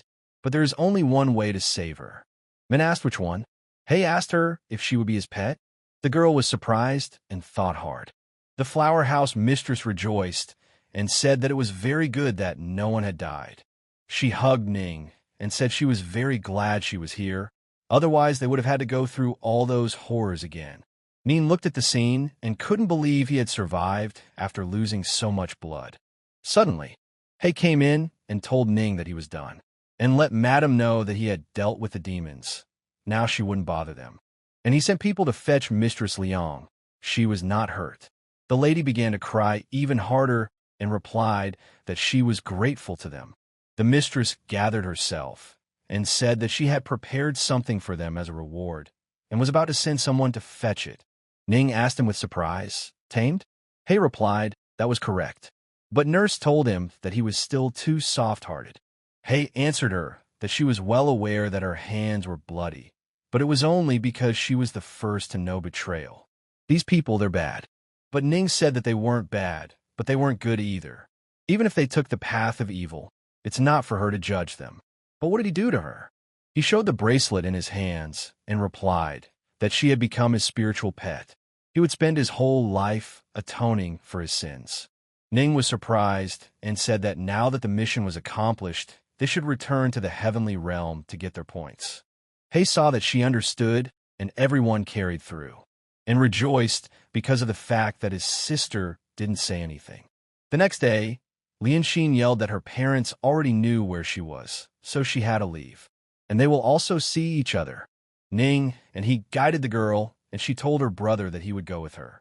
She had already finished her mission and needed to return to the heavenly realm by evening. Hei was left with no choice and replied that it was fine. He realized that because of Min, his sister had become even colder to him. But anyway, after completing the 4 missions, he was going to leave the heavenly realm. So it's even good that she feels that way about her. The next day in the Palm Pavilion, Qing met her brother and said that she had heard from the other disciples that he had returned with Ning. Was this true? He was surprised and replied that she already knew that too. Qing said that she was the editor-in-chief, after all, and if he tells her anything, she promises not to write anything about it. And unlike others, she doesn't think Qin Shun and Ning are a perfect match. I mean, she's not the least bit interested in him, so he still has a chance. He asked in surprise again. She said that last time too. Qing asked him really, and started laughing, and said that she had such sharp eyes after all. She would definitely see if they had something, right? He replied that he was just helping Ning with the mission. He remembered that in the game, his character was constantly hitting on Ning, and in the end she decided to be with Qin Shun. But could it be that her love line has to do with molesting NPCs? And he's the one who pushed Ning towards Qin Shun. But oh, how he's so sick of it. It's his fault that he missed the plot of the game and can't even remember the details. He walked with Qing and said, "Here they are." Qing told him to tell her if he remembered anything, but he was very tired and only thought of resting. Entering his room, he said he was very tired, and falling down on the sofa, he began to cheer and shout. He immediately jumped up from the couch and prepared to attack. He asked with surprise, "Human?" Liao showed herself and told Brother He that he was finally back. The guy asked his sister why is she in his bed. Liao replied that she had waited so long for him that she had fallen asleep. And she asked her brother how the mission went. He told his sister to get up and leave his room, or people would still think all sorts of things. He realized that Liao was too persistent. He had used this trick on him so many times before, but he still wouldn't give up. Is it really so necessary to piss him off? Liao hugged her brother and asked him why he was so rude to her. Had she done something wrong? Was there anything she could do to fix it? He didn't listen to her and pushed her to the side. Liao was in a lot of pain and even made sounds of pain. He told his sister that he didn't want to waste his time on her. He's going to be honest, and he knows what she wants to do. Liao asked him with surprise, does he know? But from where she thought. He turned around and answered her not to worry so much. He knows she likes him, but now is not the time. But the guy realized that she thought he would tell about her affair with Qin Shun, or about Qin Shun dealing with demons. He only wants to scare her. Liao smiled and told her brother that he was so stupid, but she was actually scared, and even thought that he had really guessed everything. He said he was very tired and it was past his bedtime. He suggested that she talk about it next time. Suddenly, Liao started yelling to her brother that she wasn't dressed yet, but he didn't feel sorry for her and threw her outside like garbage. He closed the door and realized that he had already turned her down several times, but she still wouldn't give up, and it looked like they wouldn't stop until they got his blood. The guy told Shung that since he went against him, then let him not regret messing him up later. He headed to Joshur Peak and said that he didn't remember exactly where that cave that was in the game was located. And that was where Qin Shun had made a deal with the demons. And there are clearly not many people here. Qin Shun is very good at hiding. The people around him think he is an honest and righteous person. But in reality, he is actually cooperating with the dark forces, taking full advantage of their gifts. Otherwise, he would never have become the head disciple of Lu Shui Peak. He hadn't thought about it when he played, but now, after racking his brain, he realized that the legend of the immortal swordsman was a hackneyed piece of work. The developers didn't care about quality at all. But why does his character get killed off so early? Xin may have sucked all the life force out of him, but the secondary character's storyline ended almost at the very beginning. But suddenly Min appeared and said that she could feel a faint demonic energy. He asked if she could identify its source. Min replied that they were demonic vixens, sensing energy much better than other demons. She could handle it. He said then they should go. Min surrounded him with her energy, and they flew to find the source. He realized that thanks to his older sister, He had learned how to move quickly through both trees and water. And if he fully mastered this technique, he wouldn't even need a prop. Min told the Lord that the source is behind that waterfall. He came down and said that the cave was a good place to hide. Min suddenly stopped the master and told him that it could be dangerous. Maybe he'd let her go in first, and even if he met someone, he still wouldn't be able to detect them. He told her to be careful. Min replied that she was even willing to risk her life for him. Min didn't stop and walk through the waterfall. He said that there was indeed a cave behind the waterfall, but the demonic energy emanating from there was quite weak. Min went into the cave and said that it looked like it was just echoes. He replied that he should check it out in case there was something unusual. Ming said that she understood and went deeper. But then she decided to say that this was the very place where Qin Shun traded with demons. However, there was no one here. Suddenly, Min stopped and saw something. He asked her what was wrong. The girl replied that she had found it, and it was obviously left by demons, and she would bring it now. He said he was waiting for her. Min took the spirit image and slowly walked out with the box in her hands. Arriving home, he asked how he could open it. Without thinking for a long time, he pressed the button at the top. The casket immediately opened, and a purple color suddenly appeared, which he was frightened very much. But Min stood by her side and realized what it was. She hugged the Lord and said, "Demonic artifact." He was surprised and asked what? Min replied, "That immortal radiance." The guy thought for a moment and said it sounded familiar. Min said she wouldn't mistake that energy for anything. When she was a child, the Demon King and the Dragon King fought in a battle. And it was the former who used the power of the immortal radiance. It almost completely protected him from the Dragon King's attack. She never thought she would find such a treasure in a small cave in the heavenly realm. And apparently the heavens themselves have blessed him. His luck is truly astounding. And this artifact has almost absolute protection. But in order to use it, certain conditions must be met. He looked at it and asked which ones. Min apologized and replied that she only knew what the artifact in question was. He asked her how on earth did she know so much. Min replied to the gentleman that he had forgotten that she had her own store in the demon market. She had seen countless weapons. Yes, and the demon foxes were once considered a major force in the demon clan. They had witnessed many unimaginable events. He says it's good. He trusts her, and they already have the artifact anyway. And it's good to have such a trump card. It's just a matter of figuring out how to use it. He asked why the Demon King left such an important thing in the cave. Min replied that she didn't know and had only found this box there. There was also some ash. He asked in surprise, "Ashes?" and replied that in fact, she had heard that the Demon King had been attacked by immortals and seriously injured. Min asked in surprise, did he really die and these ashes were all that was left of him? He replied that at the moment, the Demon King was not dead yet because there would be many events related to him later in the game. Min asked the gentleman what he was talking about. He decided not to tell her anything and said it was nothing, but he realized that he had better keep an eye on Qin Shun and find out what he was up to. He had to find out what kind of deal he had made with the king as soon as possible. Suddenly, someone knocked on the door, and they immediately turned around. Min turned into a bracelet and said that she would hide for now. He just opened the window and saw a bird standing in front of him and was holding a letter in its mouth. He opened it and said it was an invitation from Sister Ning. He burned the letter and headed towards her. The Misty Forest is located on Lu Shui Peak. It is quite difficult to get to, so there are almost no people there. He ran to the spot and shouted to Nurse Ning.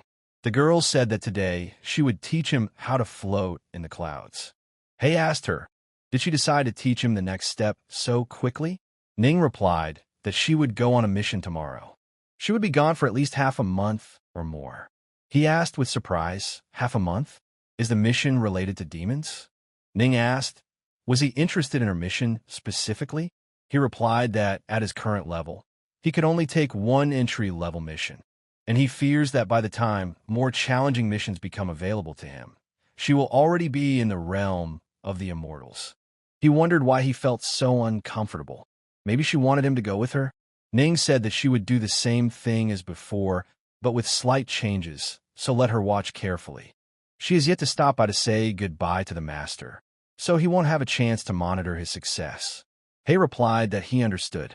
Ning began to show and tell me that the cloud steps were not just related to physical strength, but to the flow of air between the sky and the earth. He must feel it, recognize the tiniest whiff of power, like playing a zither, and use it to become one with heaven and earth. And let him not forget that their bodies are not meant to burst through the air, but to merge with it, to become part of the flow, like a floating cloud, free and unrestricted. And when body and mind unite, forgetting everything in this world, he realizes that the air beneath his feet is as solid as the earth, and his body is as light as a floating cloud. Those are the cloud footsteps. Ning asked him if he had memorized everything.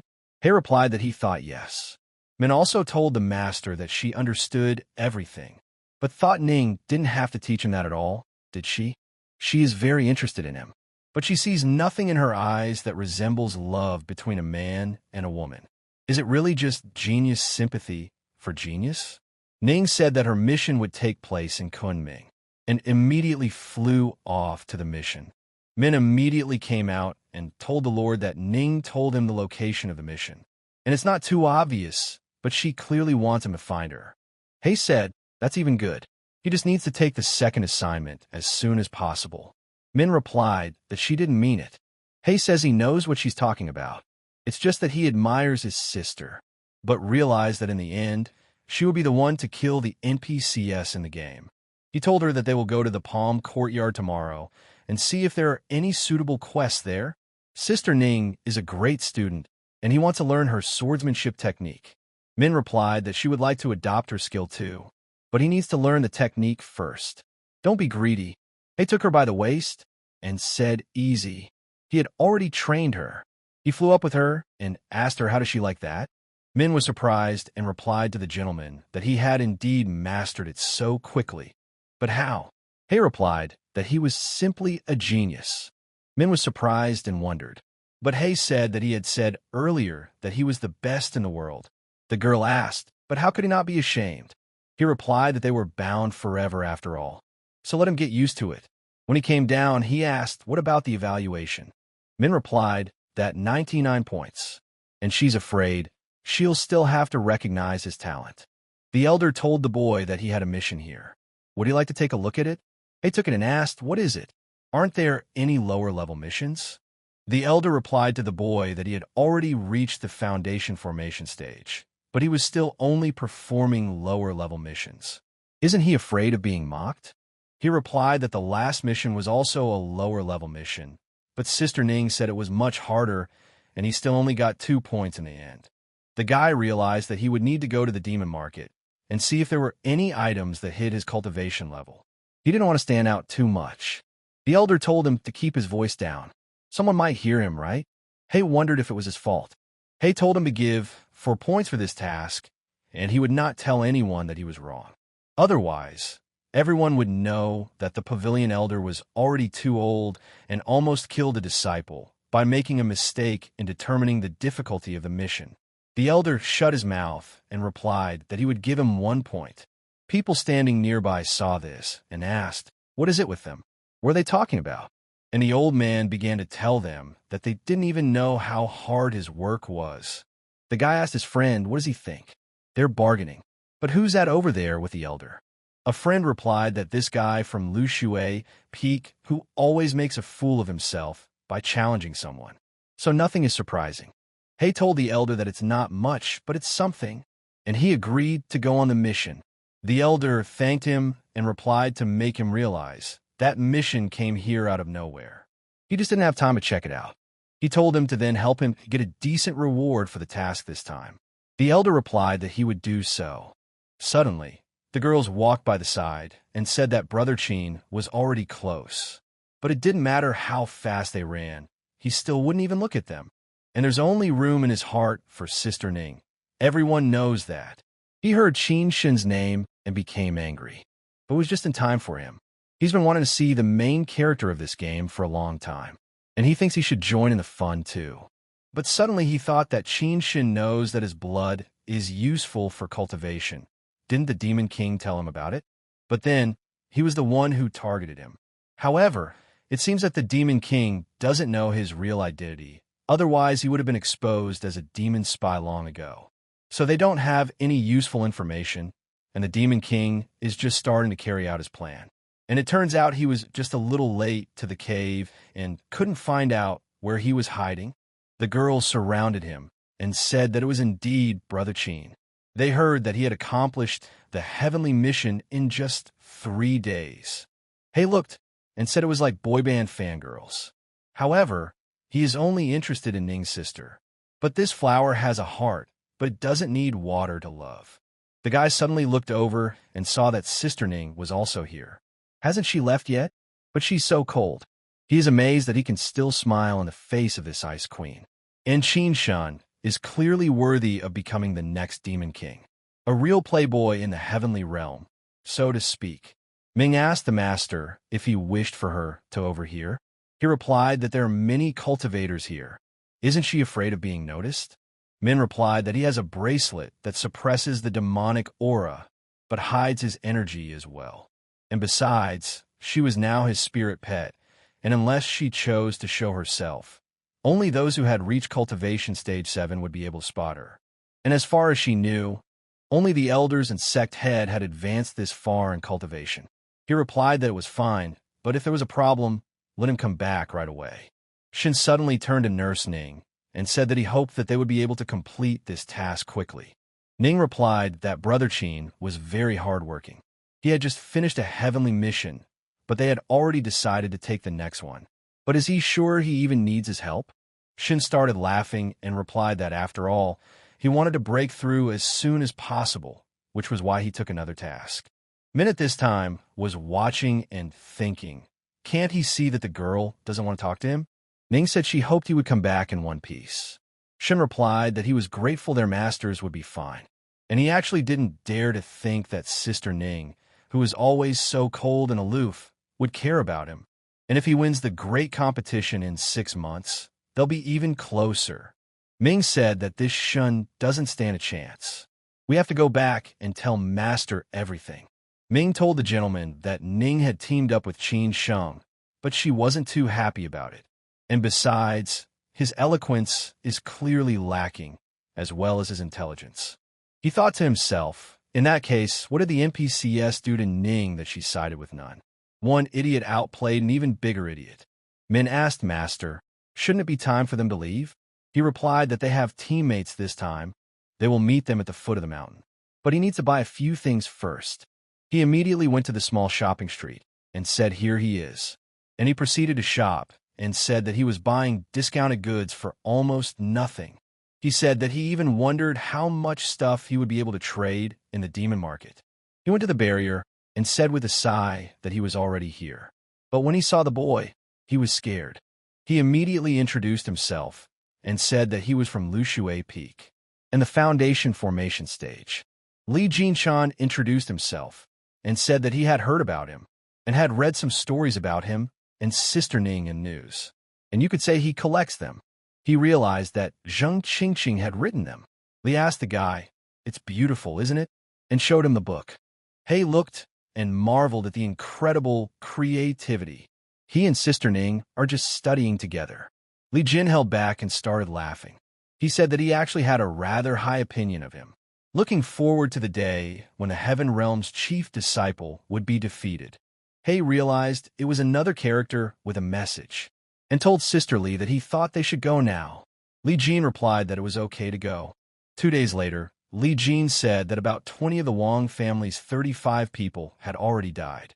This is a real tragedy, and Long Xiangxi is too busy to do such things. That's why he gave it to the students. He asked her, does she say busy? The last time he was on assignment, he just looked at the case and wrote it down. Li Jin said that she had heard that the Demon King had died, causing the other demons to get out of control and become even more dangerous. He asked, is he dead? Where did that information come from? Li Jin replied that it was from his brothers and sisters. There are many from whom, however, it is only rumors. This time, Sister Ning and Brother Qin's mission is to hunt demons. And, considering their strength, It was too early for them to do something like this. He wondered if those ashes were all that was left of him. But then who did Qin Shin make the deal with? How'd he even do it? He doesn't understand. Li Jin asked Brother He, "What's he hovering about?" The guy replied that he was on his way. After opening the doors, they suddenly felt a strong chill. An old man appeared in front of them and asked who they were looking for. He replied that they were disciples from the heavenly realm and had come to deal with their problem. The old man called them respected celestial masters and motioned for them to pass. Li Jin asked her brother what was in his bag. "It's not food, is it?" He replied that it was just a cheap magic weapon from the market, in case it came in handy. Li Jin laughed and said that he was very thoughtful.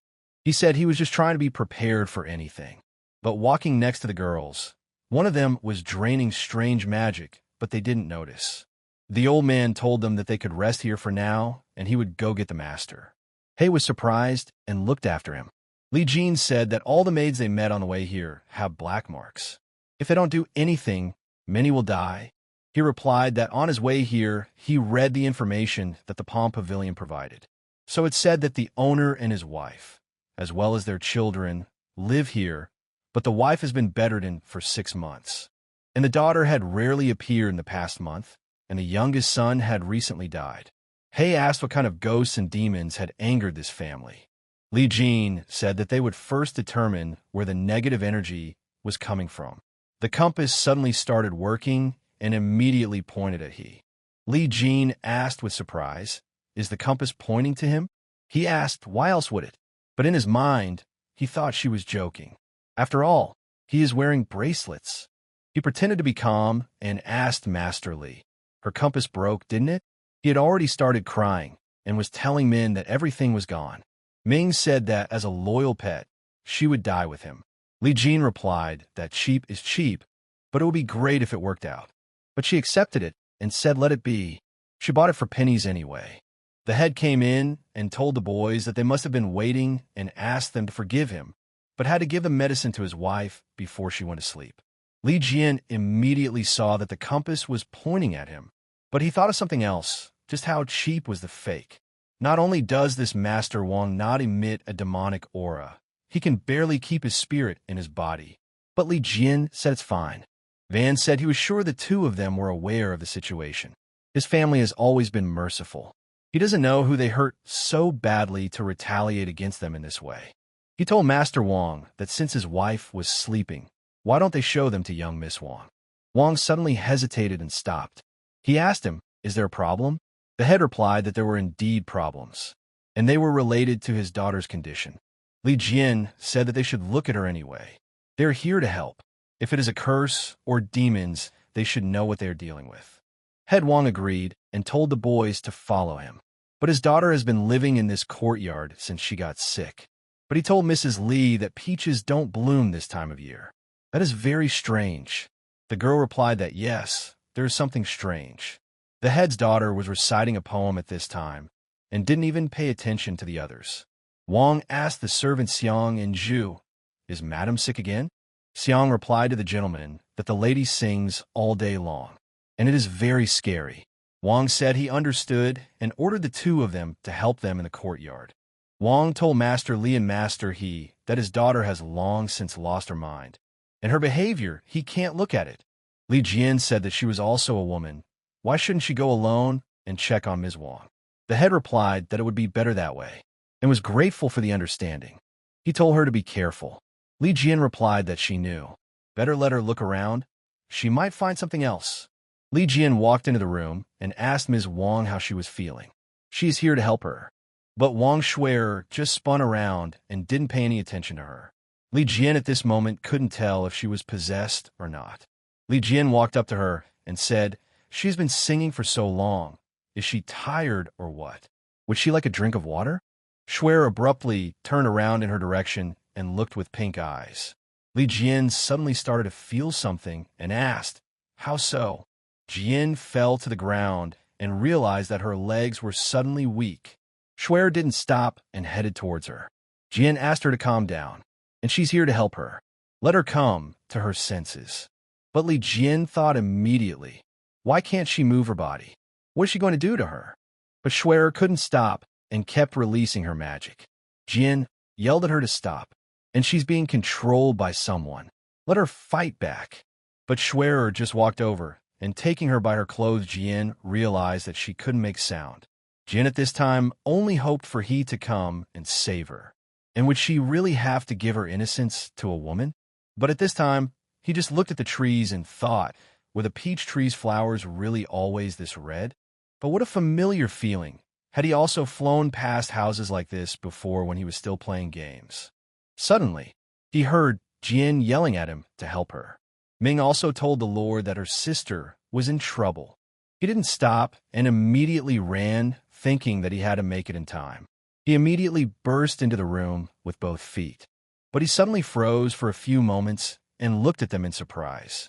He saw Madame attacking Jian and trying to take advantage of her. He immediately reached out his hand and shouted to Ding Ming that it was time for her to come out. Min replied to the master that she would do it now. She aimed a beam of energy directly at the mistress' head and stunned her completely. He ran to his sister and told her to hold on. He said how hard it was for him and asked her what happened here. But Jin thought it was the end, and he saw everything. What a shame. What was she in for all of this? But Min saw that she was naked and gave her clothes.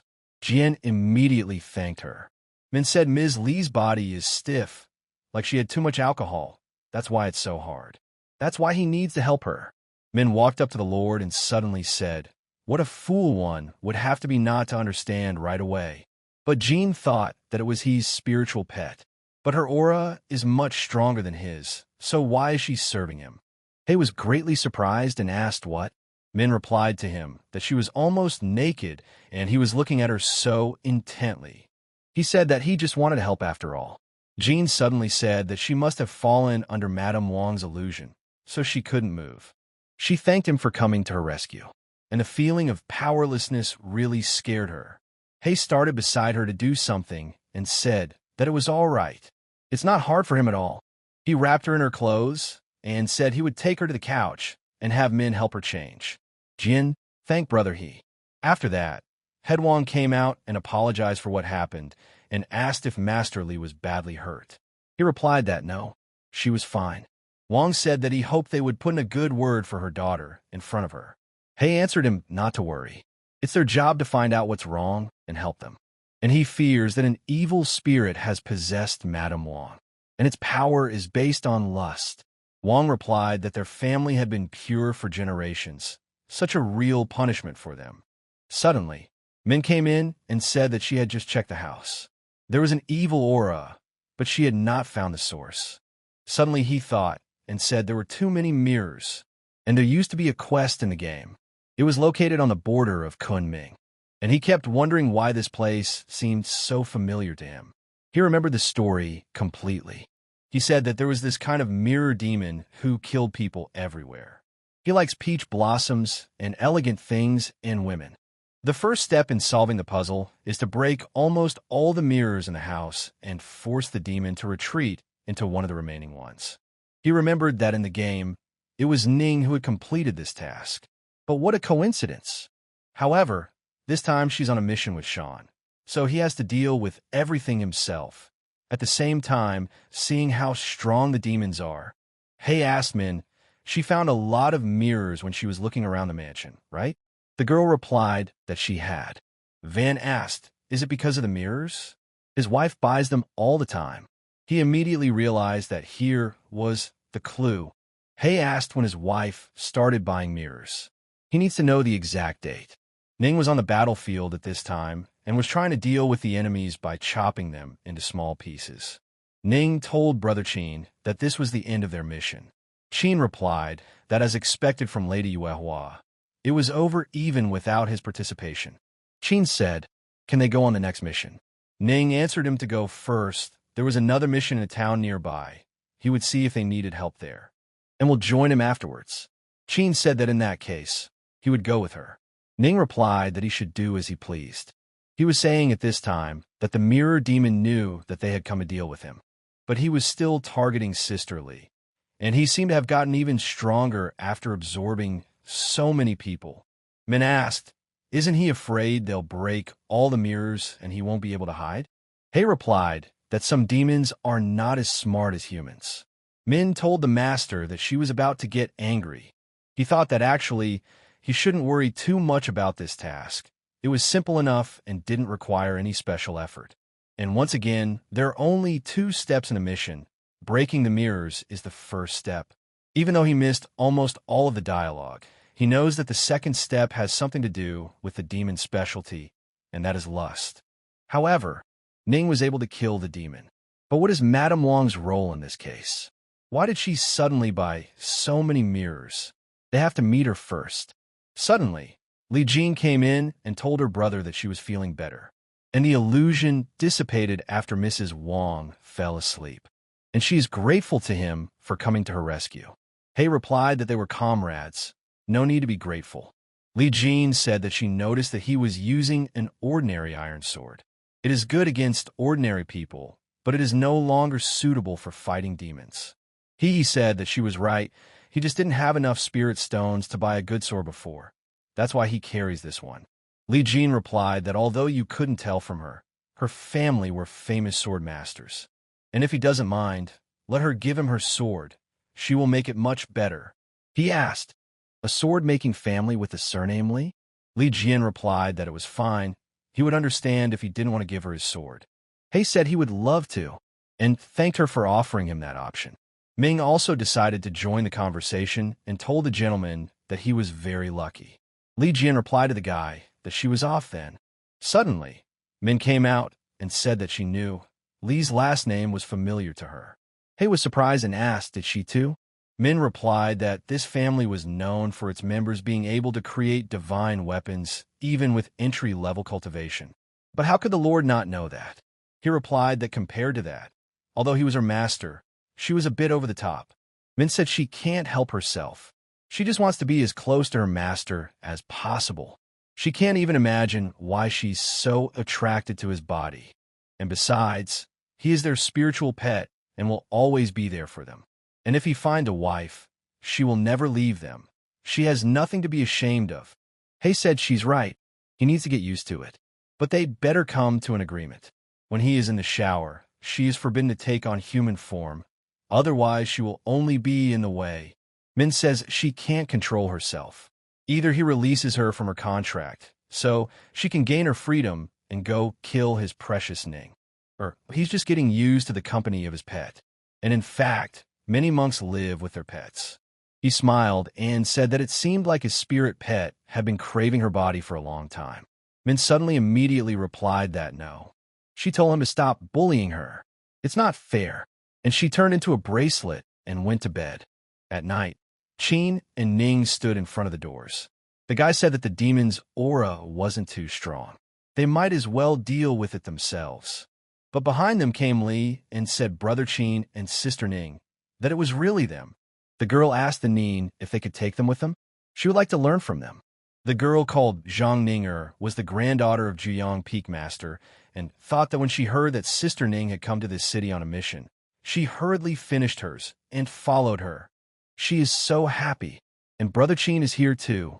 Ning replied to her that she didn't mind. They were both happy and realized that this task was worth it. Qin said that Sister Ning has quite a few admirers, and yes, he admires her as well. He would like to spar with them once they are done here. Ning said that the competition is still 5 months away, so he'd rather wait. Ning knocked on the door, and suddenly the door opened. The old man opened and asked her, was there someone she was looking for? Ning replied that she was a disciple from the heavenly realm. They heard that the Wong family was in trouble and came to help. The old man greeted them respectfully and invited them into the building. And this morning their brother and sister had just arrived. He will show them to them. He walked over to Madame Wong at this time and apologized for disturbing their peace at such a late hour. And he'll be brief. Why did she suddenly decide to buy mirrors? Mistress asked, was there something wrong with them? He replied that he was merely curious, as they had considerably more of them than ordinary houses. The mistress said that she had just dreamed of a fairy, and the fairy said that if there were more mirrors in the house, it would help his husband make a lot of money.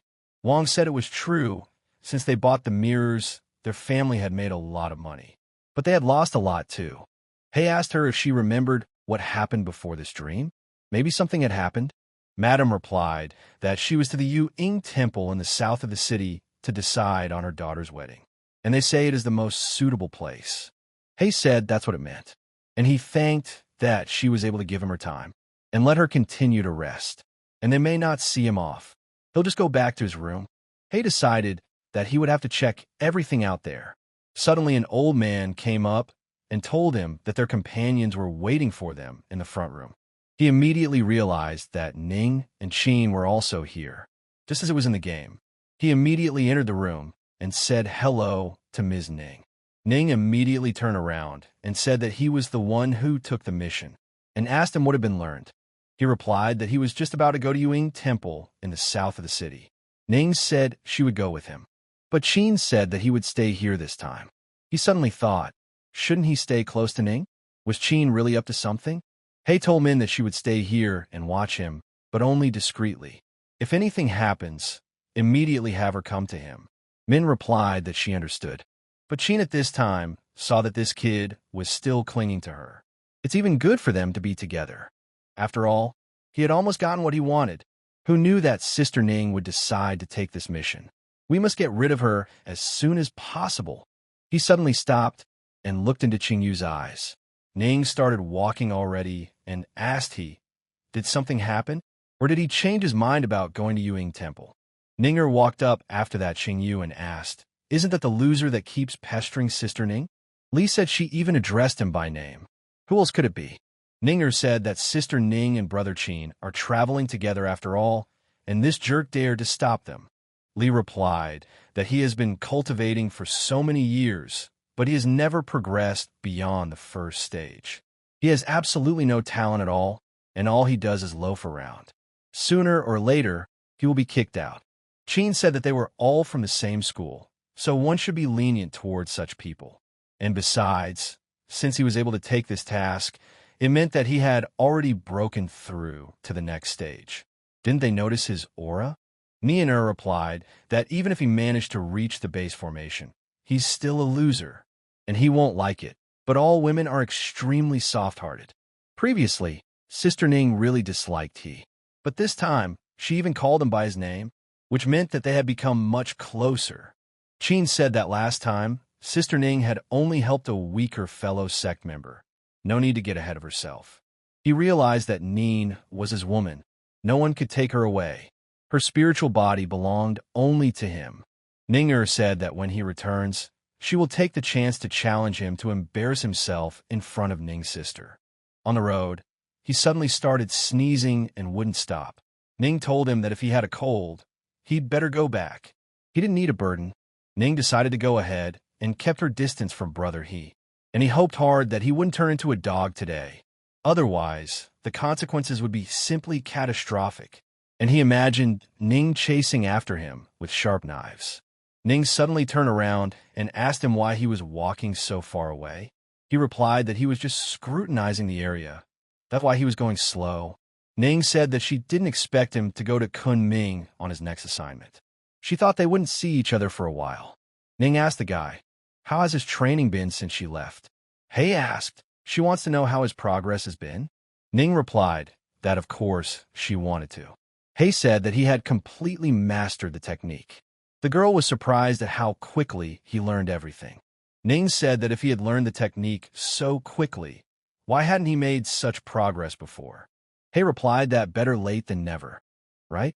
He thought about it and couldn't imagine what was in the NPC's head. Apparently, according to the game's storyline, it wasn't supposed to have a brain. He said that in addition to his sister personally teaching him, there was no way he could let her down. He realized that the most important thing was to learn how to move quickly so that he could immediately take off when he completed all 4 tasks. Ning told the guy that he knows she has Yin's physique. After all, that's why he's trying to get close to her. Is he that he wants to get close to her and engage in steamy cultivation to become stronger? She's right, isn't she? He pondered at that moment. Where did she even get those thoughts from? And it seemed to him that there had been a misunderstanding of planetary proportions. Ning said he didn't think so. You can't fool the human subconscious mind. It's time for them to go to Yu-Ing Temple. He saw in her that she was the heroine who killed the NPCs in the game. He wouldn't dare. They didn't knock and just walked to the end of the hall and stood in front of the statues. Ning said what a well-maintained temple this is. Someone must be keeping an eye on the place, but there isn't even a watchman here. He suddenly told Ning that that statue was holding a mirror. Ning asked him if he was sure it was a mirror demon. He replied that yes, it must be him, but he doesn't understand how he is related to Yuing, and she doesn't feel any demonic aura either, right?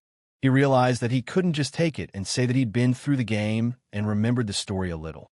Ning looked at it and said that really, it was nothing to do with the incense. And that's exactly what's so strange. But suddenly He felt something and shouted to his sister to be careful. At this time, behind Ning was a dragon that was heading in her direction to devour her whole. But Ning wasn't confused either and immediately jumped up to avoid the dragon hitting her. Ning pulled out her sword and said, "This is the spirit python Chiyu. It's a demon equal to a human cultivator of the 3rd stage." But he remembered that Li Jin still had his sword. But looking at the size of the snake, he didn't believe that the snake only reached the core sphere. He shouted to Ning that there was something wrong with this python. An aura, almost at the level of a nascent stage cultivator, is emanating from it. It's a demonic soul nucleation realm. Ning was suddenly surprised and asked what. But the snake walked beside her and immediately slapped it from its tail. Ning was wounded and could not move. But the snake didn't leave her like that and pounced on him with his sharp teeth. Ning realized that she wouldn't be able to dodge or even run away. But he just stood in her defense and used his fire attack. He said that it was fortunate that he had found the immortal radiance before he came here. After all, if Qin had taken it earlier, he would have been in big trouble. He went up to his sister and asked her how he was. But suddenly he felt something he didn't understand, for he had awakened feelings of biting her. He had already leaned against her neck and wanted a bite, but he tried to stop himself. But coming into his own image, he asked himself, what was he even doing? He grabbed his head and realized that this urge had come on so suddenly that he could barely contain himself. But the snake was not yet defeated and came to fight once more and defend his home. He took Ning's sword and told the sword that if it didn't want its mistress to die, it would have to help him. The sword suddenly trembled and gave him permission. He said as he agreed so quickly. He immediately went into battle and realized that if this python had reached the soul nucleation stage, it was stronger than him. But he's protected by the immortal radiance, so he can't harm him. Besides, Ning has a magic sword, the Dream Lotus. He jumped out at the serpent and decided to use an attack. But he realized that with this, he could win. He used the moment true, and in the last moment before the serpent's teeth, he made the strongest attack of this sword. He finished with him, and wiping the blood, thought he would die in the battle. He never imagined that he would make a breakthrough right in the middle of the battle. The guy said that the soul transformation realm in demons was equivalent to the core formation stage in humans. But as a human, he's still weaker than Ning. At this stage, it would be more difficult to improve, but the chance of survival would also increase. He walked over to Ning and thought, what should he do now? Taking Ning back to the Wang family is not an option. She's passed out and he doesn't have a scratch on him. It would be too hard to explain. But he doesn't want to reveal to everyone that he has immortal radiance.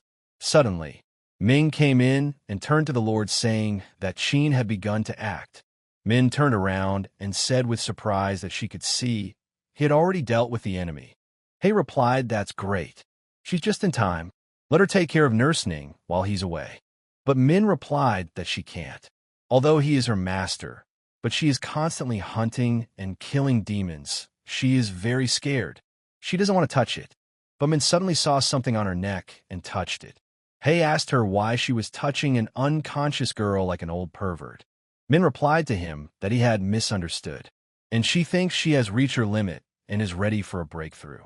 However, because of her condition, she is afraid she might have a problem.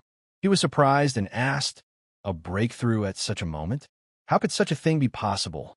Min replied that every time a cultivator broke through, he would face his inner demons and defeat them, thus increasing his limit.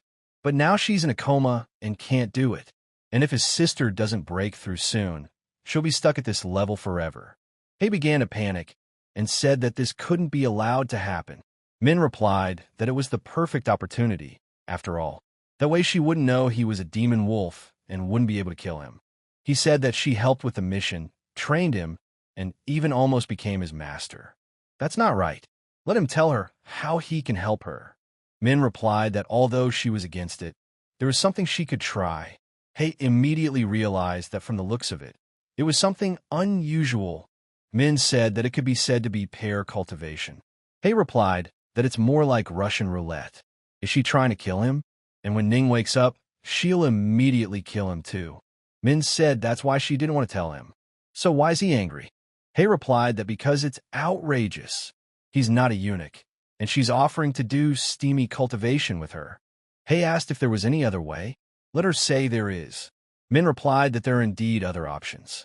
He's the heir to a clan of demon wolves. His blood could help the humans in a breakthrough.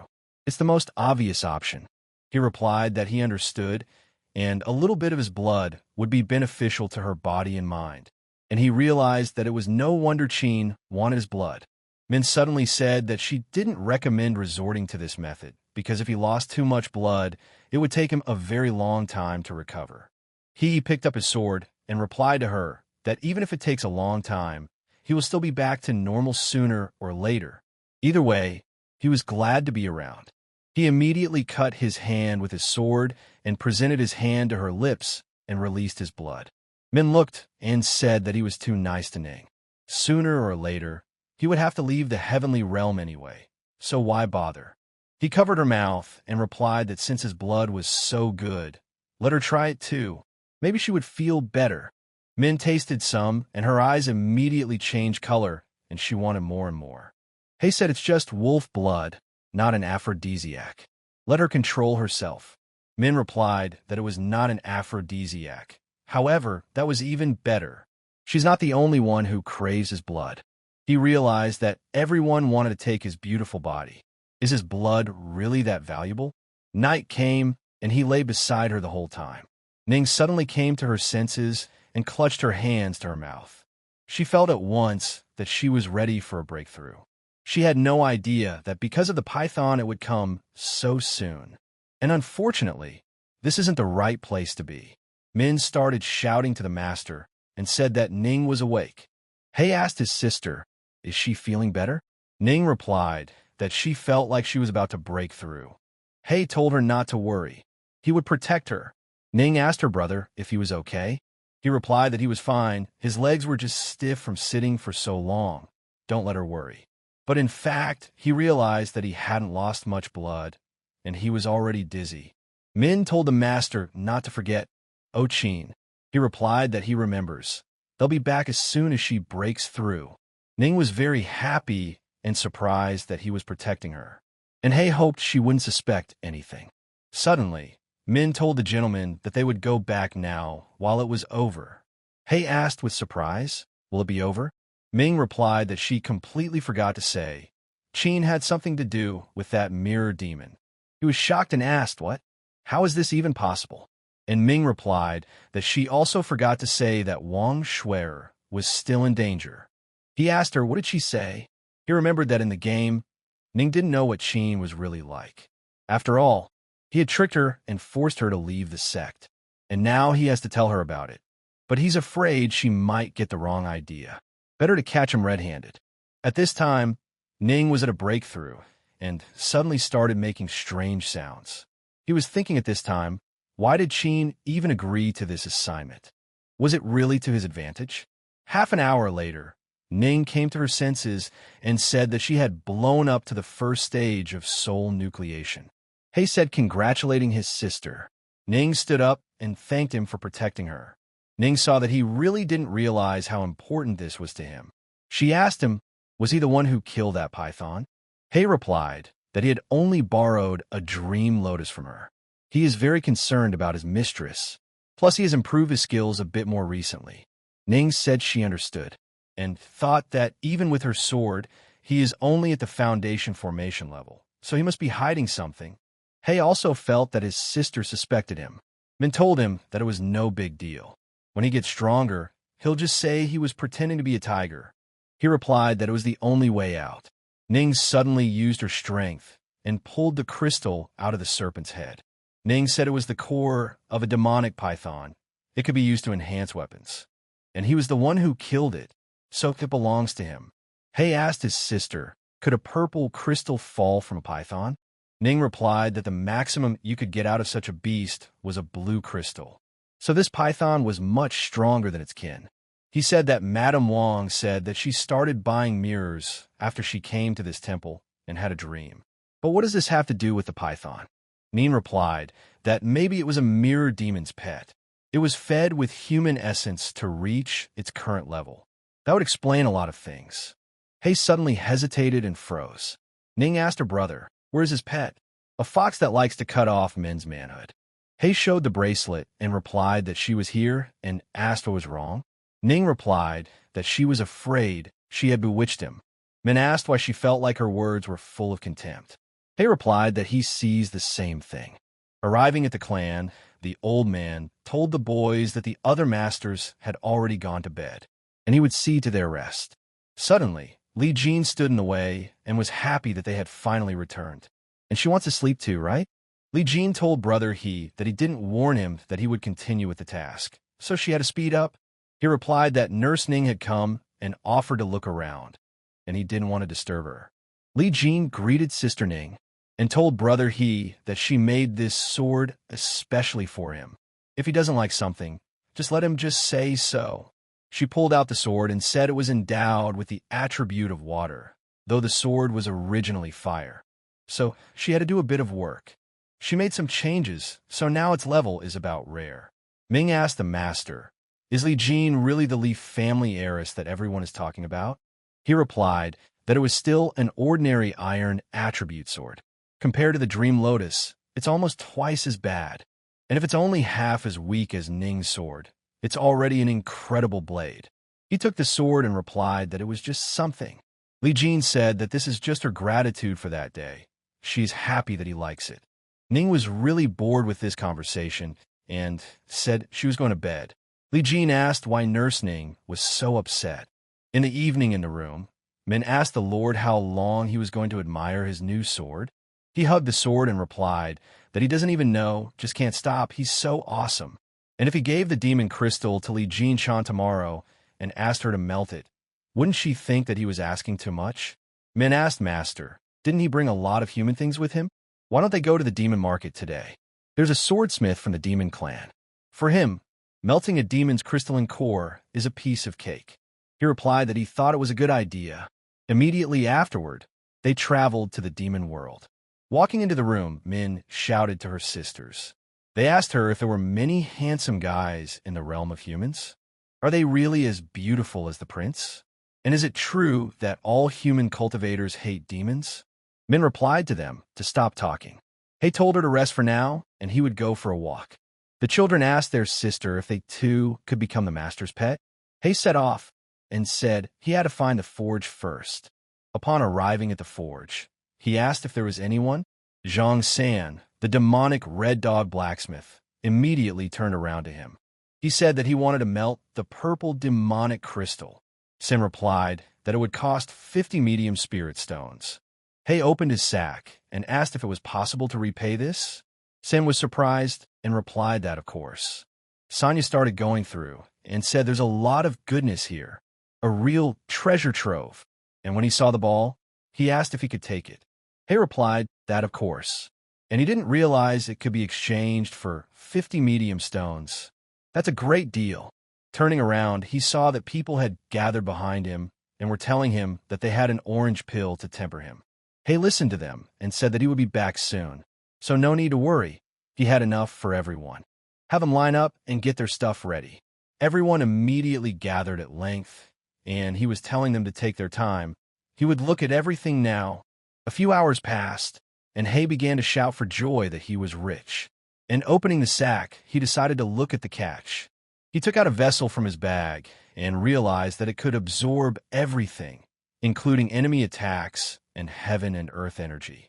He decided it was just perfect for storage, and he was already too rich. He was even able to obtain the Ghost Breath Talisman. He alone was worth coming here. San came out and told the gentleman that everything was ready. He can check everything out. He replied that it wasn't bad. Sin asked the gentleman if he could ask him one thing. He replied that of course he could speak. Sin asked the gentleman if he could throw him a ball. He and he are both dog people. It's been so long since he's played with anyone. He took it all in and replied that of course. He realized that no dog could resist the ball. It was even a little embarrassing. He prepared himself and said that he was about to throw and let San get ready. He threw his sword forward and San immediately ran. He saw that they were both of the dog kind, but unlike him, he couldn't help himself and chased after the ball as well. The next morning, he gathered everyone and said that he and Sister Lee must first break the mirrors to prevent the demon from escaping, and said to Ming, when Sheen does something again, like making a ruckus to distract Sister Ning, have him inform him. He's not just here to catch that demon. Ning said that in that case, Brother Wang and Sister Zhang, they would go with her. Zhang replied to her sister that of course. Qin asked Ning, why shouldn't she join them too? What if something happened to them? He will stay here and look after Miss Wang though, so they can be at ease. Ning replied that that was what they would do then. He heard all that and realized he's a sly one. He's definitely up to something. Even though he doesn't know it, he curses him. Qin rejoiced because everyone had finally left. And after he absorbed the mirror demon essence, then the probability of breaking through to the next stage would increase manifold. Even though Sister Ning is around, but he'll be done soon and she won't know anything about it. At this time, Min stayed behind and watched him the whole time. Min didn't like this assignment and saw all the scandals, intrigue, investigations, and not enough wine and melon seeds. But Qin didn't act and sat down to cultivate for forgiveness. Suddenly, his spirit moved right into the mirror.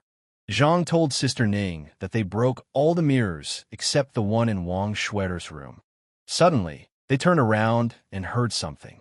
Zhang immediately ran and said that the noise was coming from Qin's direction, and it seems that he had caught a mirror demon. He didn't stop either and ran at the noise and thought they would have to visit the abode of lust. Ning was the fastest and entered the room with both feet, but she saw Qin lying on the floor unconscious. He came in too, and Min turned into a bracelet. She told the master that she just pushed this guy to make him rumble. Did she do everything right? He said yes. She's doing great. She will get her reward in the evening. Ning walked over to Brother Qin and saw him lying down and not moving. Wang said his soul is out of his body, and he thinks he's fighting a mirror demon. He tells Wang that he's actually right. He is in the mirror, but he is definitely not fighting. Zhang looked at the mirror and suddenly started screaming. Zhang was suddenly surprised and wondered what Brother Qin was doing. Ning asked her, what is it? Let her show her too. But Zhang tucked the mirror behind her back and replied that it was no big deal. Ning was pushy and told her to show her. Zhang held out the mirrors and said that he definitely had some reason. And then Ning saw something scary. Zhang started to change her mind and said that this could be his plan. Li Jin asked, what kind of plan is it to do such a thing? And she thinks Brother Qin is enjoying himself wholeheartedly. It's disgusting to even look at. But Ning didn't dare this to continue and used her strength to smash all the mirrors. In the end, there was one mirror left and summoned Qinya out of the mirror and into a real body. Qin came to his senses and talked about why he came back. Ning asked him if he wanted to explain something. Qin suddenly wondered, why is she here? And he saw all the warriors surrounding him from different directions. He realized they were all here, and this wasn't supposed to happen. He grabbed his chest and felt the pain. And worst of all, the connection with the mirror demon had been interrupted, and his soul was affected. He was one step away from the core formation stage. Damn it. Ning told Qin that she saw what he was doing in the mirror, and when they return, she will report everything to the master. He will be punished. Qin realized that she had seen everything. He approached Sister Ning and asked her to listen to him. He only wanted to subdue the mirror demon. Ning said she knew, and she saw him sucking out his essence. The mirror demon had absorbed countless human essences, and he decided to take advantage of that to break through to the next stage. And that's pretty much the same as being a demon. Yes, and he knows it himself. Qin realized that the chance given to him by the elder had been lost, and now Sister Ning hates him. How did this even happen? Ning came to Schwerer and told her people to protect her, and she would deal with the mirror demon herself, and let them follow the mirror, and no need to let the demon use the light to escape into the pond outside. And the surface of the water could be a hiding place for him. He replied that he would do anything. He saw that the plan had worked. As it was in the game, Ning would be the one to destroy the mirror demon. And it looks like some key points can't be changed that easily. And then he should complete all the tasks and escape as soon as possible. Ning shifted into spirit and headed to the mirror. Li Jin said that she would be able to see her sister fighting a demon with her own eyes. Such a chance is very rare. The demon immediately sensed that he wasn't alone here, and Ning immediately started fighting him and launching her strong attacks. The demon tried to escape into the other mirror, but suddenly he stopped and realized he was blocking his escape route. At this time, Ning had already approached him and immediately kicked him in the head with her foot. The demon started screaming and begging her spare him. Ning asked him if that python was his pet, but the demon didn't answer and just asked her to spare his life. But she was angry and told him to answer when asked. The demon replied that yes, it was his python. It guards his home, Yuing Temple. It was born from that bronze mirror. Immortal, he told her everything. Maybe she will spare him. Ning replied that he had killed so many people, and now he wanted her to let him live. The demon turned to her once more and said he was begging. But Ning did not spare him and simply cut his head open. Li Jin said at this time, Sister Ning didn't even hesitate for a second. Wow, that's real resilience. He was scared at this moment and thought that when she found out his real identity, she would probably kill him right away. He even felt scared. Ning walked out of the mirror and said goodbye, saying that he could now return to the celestial realm to complete the task. Schwer suddenly came to her senses as well and asked what had happened to her. Ning answered her that she was just sick, but it's all over now. He saw that Ning and looked like a goddess of death, but when it came to demons, she was always kind to the defenseless. So he should pretend to be weak and helpless, too. What could be better than that? Schwerer said that she was glad then. Soon, Master Wang thanked them all for their help and invited them to dinner. However, Ning declined, saying that she had a task to complete. Ning said bluntly that she hadn't finished her mission yet, so let them return first. Qin suddenly told his sister that he would go with her. Ning replied to him that he had behaved unworthily, so he should return home and go into seclusion to rethink his actions. And with that, she bade them farewell. The next day, he sat in the room and said that there were 3 divine level artifacts, 5 holy level and heavenly level, and 6 gram like everything else. Let me write it down like that. But suddenly he took the balls in his hands and said some obscure pills, 15 vials. Min asked with surprise, incomprehensible pills? She thought he should still separate them according to their effectiveness. Otherwise, he might not be able to take it if the effect is too strong. He told her that she could keep some for herself and let her sell the ones with medium effect, and they can get at least 10,000 liang of silver. And then he'll buy her some dresses, and he knows she likes them. And he still had 4 points for the second quest, medium quality spirit stones, and more of these treasures. A bright future is just around the corner. Min asked him, a bright future? What does the master mean by that? He replied that it means getting rich and prosperous. Min was surprised and said that the Lord really knows what to say to a girl, and he had promised the other day that he would reward her, but he seemed to have forgotten all about it. He said she can take whatever she wants. Now he's rich. Min replied that she is his spirit pet. If he gets stronger, so will she. She doesn't want any of that bling. She just wants some of his life essence. He told her to just not get carried away. Min said she wouldn't dare. Losing even a single drop of essence would weaken him for days. Could she go for something like that? She would just try it for a little while. He replied that he understood, and she had bailed him out more than once, so it wouldn't take anything away from him. Min immediately felt good and bit his neck. Min began to rejoice and enjoy saying that the Lord's essence was truly delightful. He said that he was beginning to think that all demonic foxes were real fox spirits. Min asked the gentleman what he was talking about. It goes like this. Fox spirits are the best. They take care of their masters and keep them warm in winter. Hay told her to stop talking. He's really tired these days, so he needs to rest. Tomorrow, he'll have to practice again and take another assignment. Min enjoyed herself and wished her master good night, and she would take care of him while he slept. At this time, Ning was on a mission and there were strong people in front of her. She even said it was the end and directed her attack at them. The enemies were greatly surprised after they saw that she was very strong, but there was little time for them to escape, for they were cut to pieces. The guy asked her, what did they do to her? Ning replied that they were all demons and should die. But suddenly a monster came up behind her and tried to punch her and told her die. But Ning reacted quickly and jumped out of the way so she wouldn't get hit. Suddenly, she said, something hit her in the eye. Ning said that even if a demon can talk like a human, it's still a demon. They should all be wiped off the face of the universe. The monsters surrounded her from different directions and set out to kill her. But Ning used a magic circle with which she destroyed them all. The guy told her not to be so arrogant. Their master had already turned his eyes on her. But Ning did not let him speak further and cut off his head. At this time, in Qin's chambers, he was telling the elder that the events of the past month were quite strange, and all the opportunities he had given him were wasted. If it had been an isolated incident, nothing critical would have happened.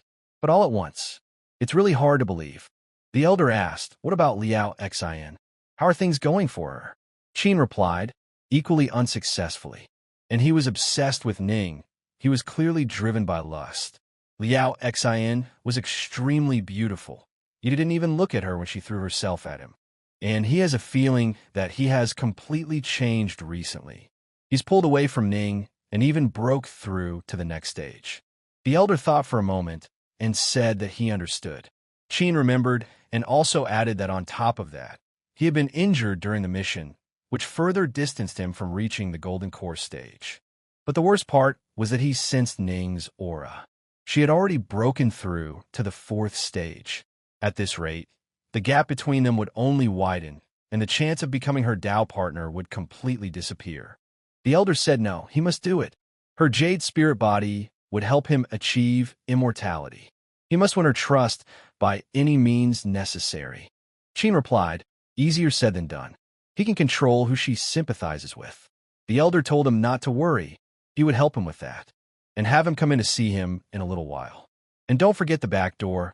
No one must see him. He's got some pills to help him regain his strength. And bodies are the basis of perfection. It must be in perfect condition. Qin replied that he understood the order. Min was sitting in a tree at this time, watching Qin's house. Suddenly, he came out, and she said that finally the rat came out of its hole. Min decided to follow him and see where he was going. She noticed that this guy was sneaking around like a thief. He's obviously up to something. Min saw him come instead and swept up that she needed to stay as close to him as possible. But as she tried to walk through, she ran into a barrier and was in a lot of pain. She asked, is this the back door of the Star Pavilion? Isn't this the residence of the sect head? In fact, she didn't even realize they had come here. We need to tell the master as soon as possible. Qin sneaked into the clan head's residence. This is very interesting. And is the Demon King really hiding in the Star Pavilion? At that time, he was talking to Qin, and she showed him the book and asked his opinion about it. He asked, and what is it anyway? Qin replied that it was a draft of the latest Mystic Chronicles. He could consider that he had been given a great honor. Maybe she could read him Mystery Chronicles, issue 138. Hay closed the book and said she shouldn't do that. He is so ashamed that he is willing to dig a hole and bury himself in it with his head. Qin asked, what's the big deal? News is just a mixture of truth and fiction, isn't it? She gathered his story bit by bit and turned them into an article, also that everyone can enjoy this masterpiece. He said that maybe the others would like it, but he would probably already be killed by Sister Ning then. Qin replied that this would not be the case. Despite her stern appearance, Sister Ning almost never attacks her fellow students outside of the competition. He asked, almost never? Qin replied that there are exceptions to every rule. and it was getting pretty late, so she went to bed. Qing said that brother, he is a rising star of the heavenly realm. May he not forget them when he becomes famous and rich. But he realized that he was only famous because of her writing. And after she left, he thought, why do all the locals like to gossip so much? Min suddenly came up behind him and hugged him. He took her hand and said that she had already returned. Min said she had good news. She deserved an award. He told her to tell her what she learned first, and then they would discuss it. Min said that's good, but seriously, she thinks she's found where the Demon King is hiding. He immediately closed all the doors and told her to tell her everything. Min replied that she followed Qin and saw him sneaking into the Star Pavilion through the back door, and he kept looking around, and she's afraid someone will notice him. He asked, doesn't the sect leader live in the Star Pavilion? And she wants to say that's where the Demon King is hiding? Min replied that no. She believes that the sect leader is the Demon King. The only question is how he was able to replace him. He asked her why she thought that. Min replied that the Star Pavilion was surrounded by a barrier that only affected non-humans. And maybe it's done to protect the chapter, but it seems to her that the barrier is meant to detect demons and other races.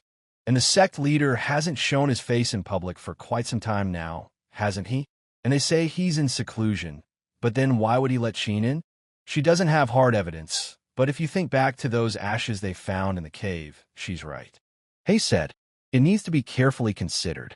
Min asked, and if that's the way it is, what will he do? Maybe we should tell Ning about it. She hates all demons and will do everything in her power to eliminate their king. He replied that he wasn't that close to her. If he didn't have 100% proof, she would start suspecting him already. And at least now they know that the Demon King and the sect leader are somehow connected. And they need to gather as much evidence as they can before telling Ning everything. And besides, he wants to understand what the Demon King is up to. Even though he missed most of the game's plot, he still remembers that his first goal is to capture Qin and become Ning's Dao partner in order to break through to the next stage. And he thinks that right now, he wants to make Qin as strong as possible so that he can capitalize on it later. Ming is already tired of waiting and said it's reward time. He replied for her to come to the bed, and only one sip. Otherwise, he'd get dizzy again for half a day if she drank too much. Ming got very excited and told the Lord that he was so kind to her. Immediately, she clung to his neck with her teeth. 2 days later at the Yin Peak Master's residence, Yin Ning told the Master that she had returned. Master turned around and said that she thought she would be gone longer. Ning replied that she had broken through to the Golden Core stage, so she was able to get there much faster. And in the places mentioned, all the demons have been killed. Master said what was expected of her apprentice. The Master started caressing her and said that she was about to see if her precious student had lost weight. Ning replied to the Master to behave herself. Master started laughing and saw her stern look. It looked exactly as she once did. Ning asked her, then why is she so carefree now? She was beginning to think that all her stories about the past were fiction. The Master replied that it was a secret, and while she was away, new gossip came out, and she became fascinated by these mystical chronicles. She might even pick up on it. There's a lot of racy details in there. She especially liked the part about her and He. Ning looked and asked, are they on the cover? Suddenly, she opened a conversation with the Master about transferring He to their peak. The Master replied that it was a breeze. If her student was interested in someone, so was she. Besides, it was very rare for her to pay such close attention to someone. Ning said that he is really very talented. His potential is even higher than hers. The Master was surprised and replied that she was even more interested now. Let her bring him to her sometime so she could play with him. Ning told the Master to stop scaring the other students. And she goes back to her chambers. He needs to rest. At night, Qin came to her brother's door and knocked. He told his sister that he swears he has nothing more to tell her. He valued his life, and she has come 7 or even 8 times in the last few days. And he asks her to leave him alone. And now, whenever he goes out, everyone looks at him very strangely. Qin told him that she came to tell him that Sister Ning had returned. He asked her, and how does she always manage to keep up with the latest news? Ching replied that a good journalist doesn't give away her sources. He realized that she might as well be called a paparazzi. Ching said that she was just gathering material for the new issue. And besides, he used to like Sister Ning before, right? Then why not take the chance and make a move? He closed the door and said he was going to sleep, and wished her a good night. Ching wished him good luck and will keep her fists up for him. He sighed and said that she was finally gone. But suddenly he felt something and thought, why did it suddenly feel so hot? Min suddenly came out of the bracelet and revealed her appearance. She told the master that he was about to break through again. In the chambers of Yi's house, he suddenly felt so bad that he even clutched his chest. Min was nearby and immediately turned to him. But he couldn't stop his transformation into a wolf and turned completely. Min told him not to worry. She had already put a barrier around this room, and he could concentrate on the breakthrough in peace. He answered her with his thanks. Suddenly, he started to agonize even more and fell to the floor with all his paws. Min asked him, is something wrong? He replied that he felt like he couldn't break through. Something was in his way. Min asked him what is going on. She asked him if he had done anything unusual today or taken some kind of pill. Why the sudden breakthrough? But suddenly she looks closely and says his eyes have changed. And he asked him not to scare her, let him say something. But he couldn't say anything to her and showed more of his aggressive gaze. Ming thought, is this a rejection of Qi? Min tried to touch him, but He couldn't control himself and started biting. He didn't stay at home and immediately ran outside. Min was scared for him and followed him. Min on the road asked him where he's going, and she asked him if he should stop. He hadn't stopped all this time and was still running. Ming told him that if his Qi started to reject, so should his. This was all too strange. After all, nothing had pretended trouble. He inside the wolf's body was in a lot of pain and said that he was in pain. And he can't believe he did that to Min. Suddenly, he saw a bright light in front of him. He wondered and wondered what that glow ahead was. But it turned out to be much worse. Min appeared in front of him and called him baby. But he didn't stop and started growling. Min saw that it was Madame Ning as well. Would she really reveal the master now? Ning stopped him and asked what was wrong with him.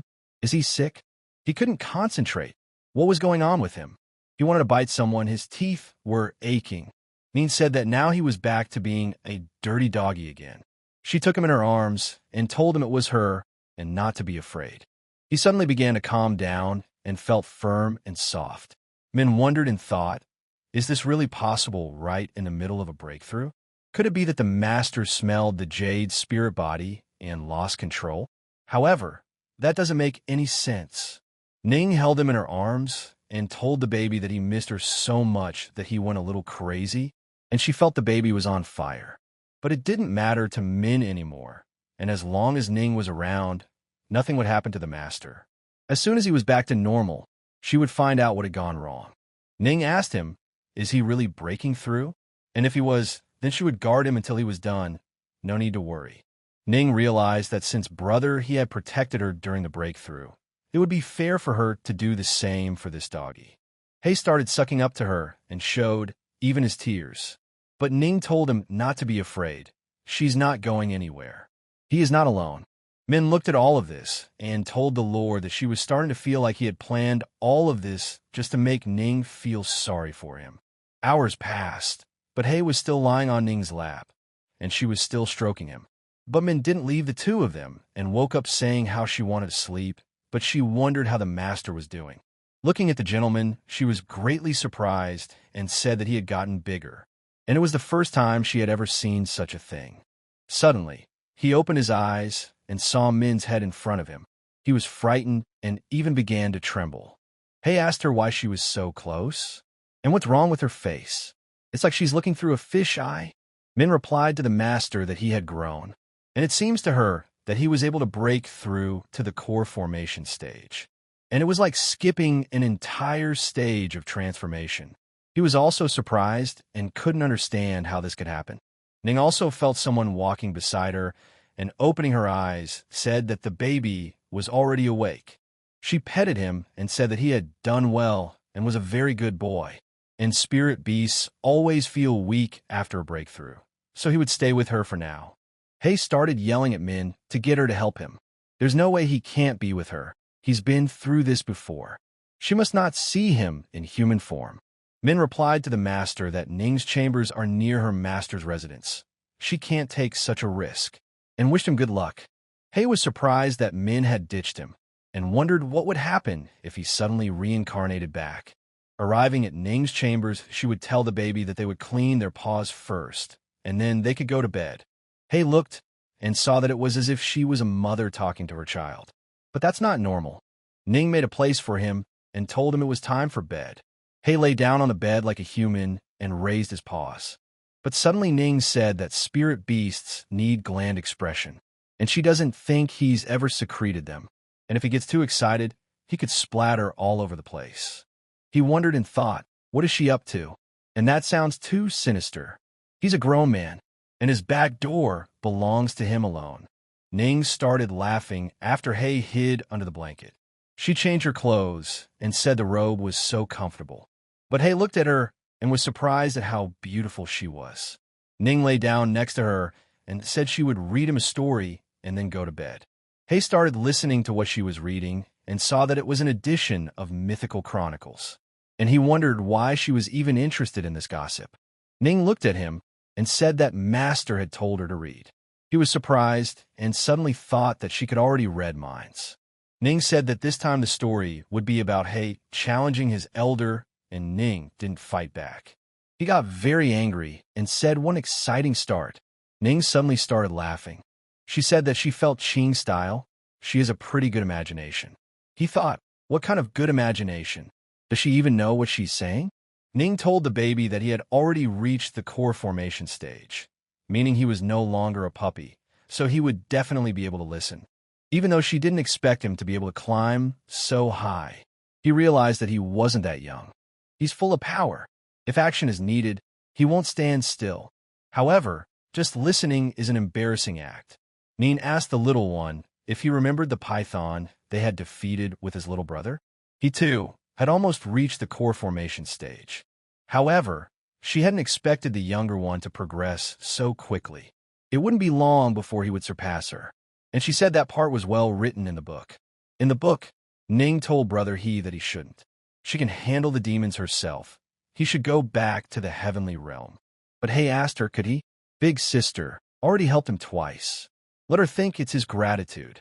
In the story, Ning didn't want things to go any further, so she decided to leave. But Hei told her that even though he was her youngest, he was still a man.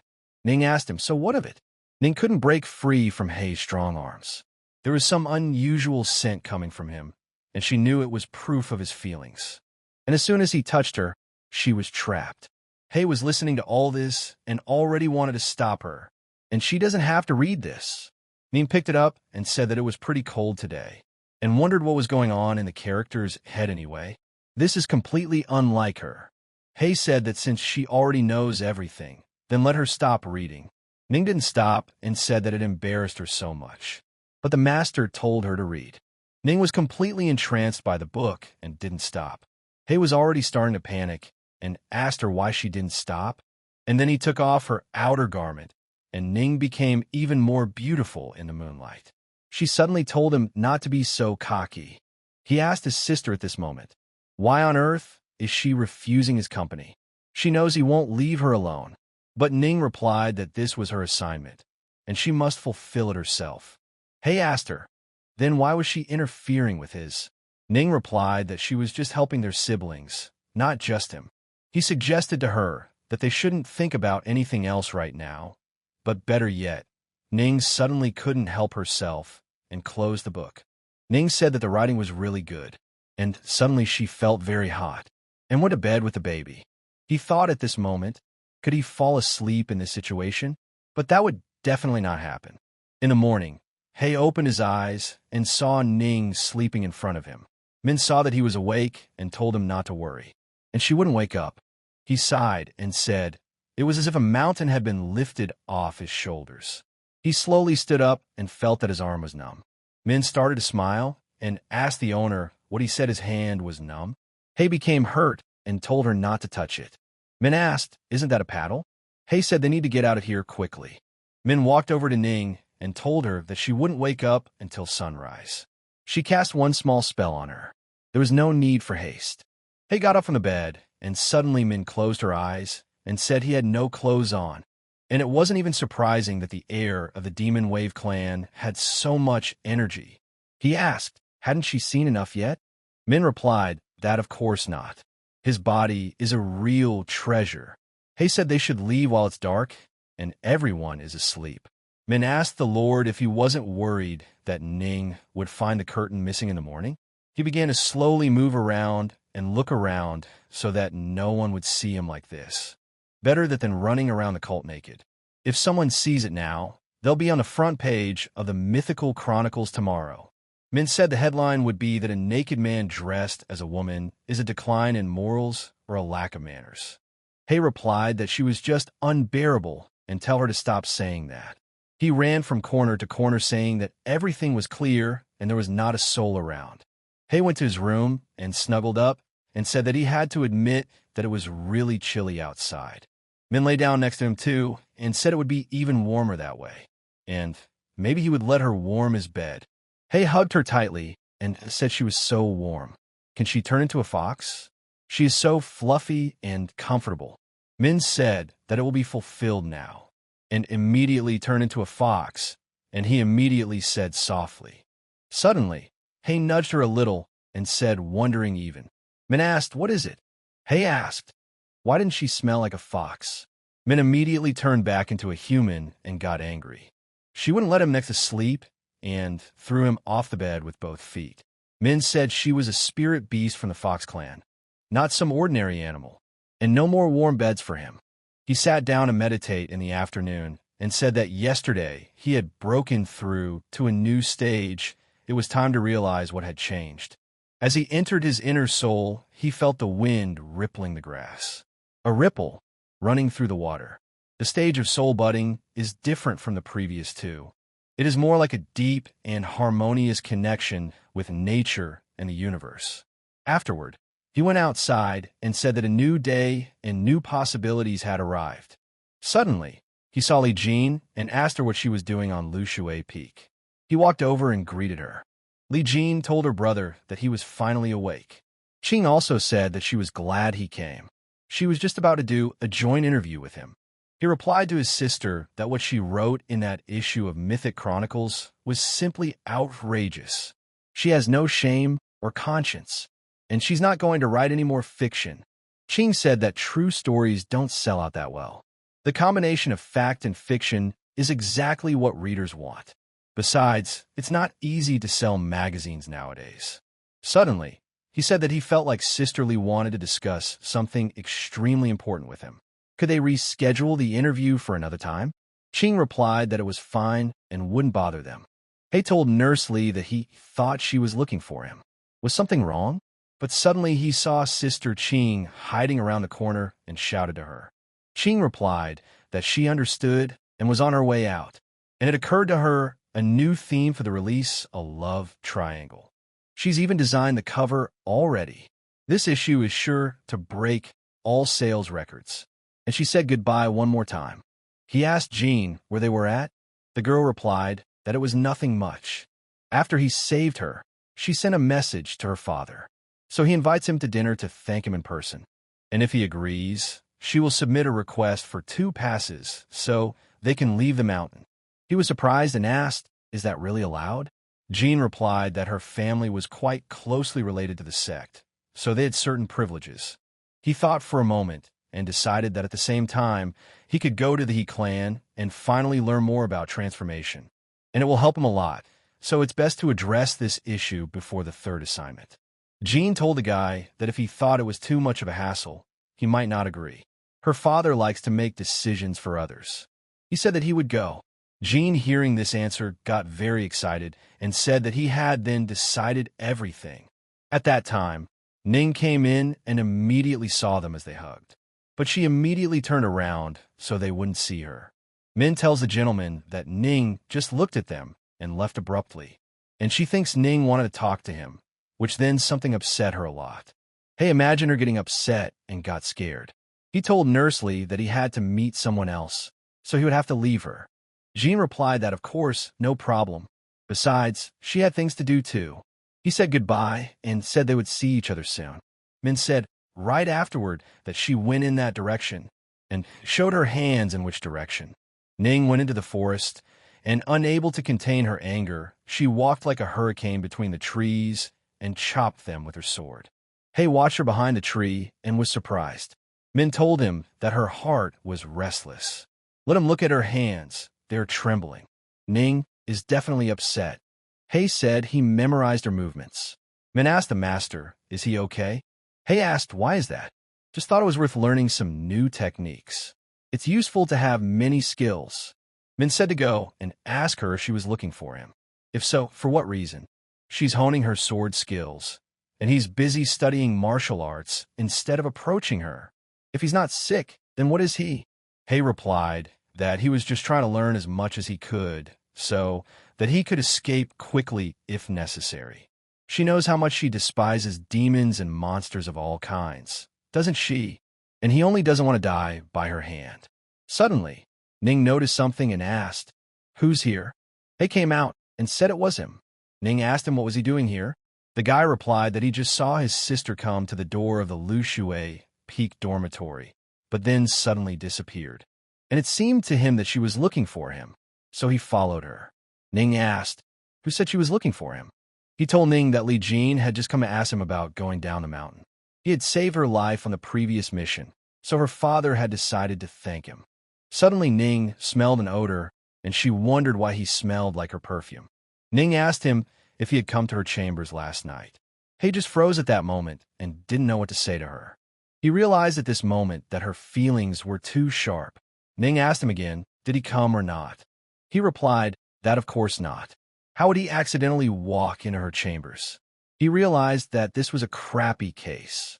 Could it be that he still smelled of her perfume? Ning slowly approached him and told him not to move.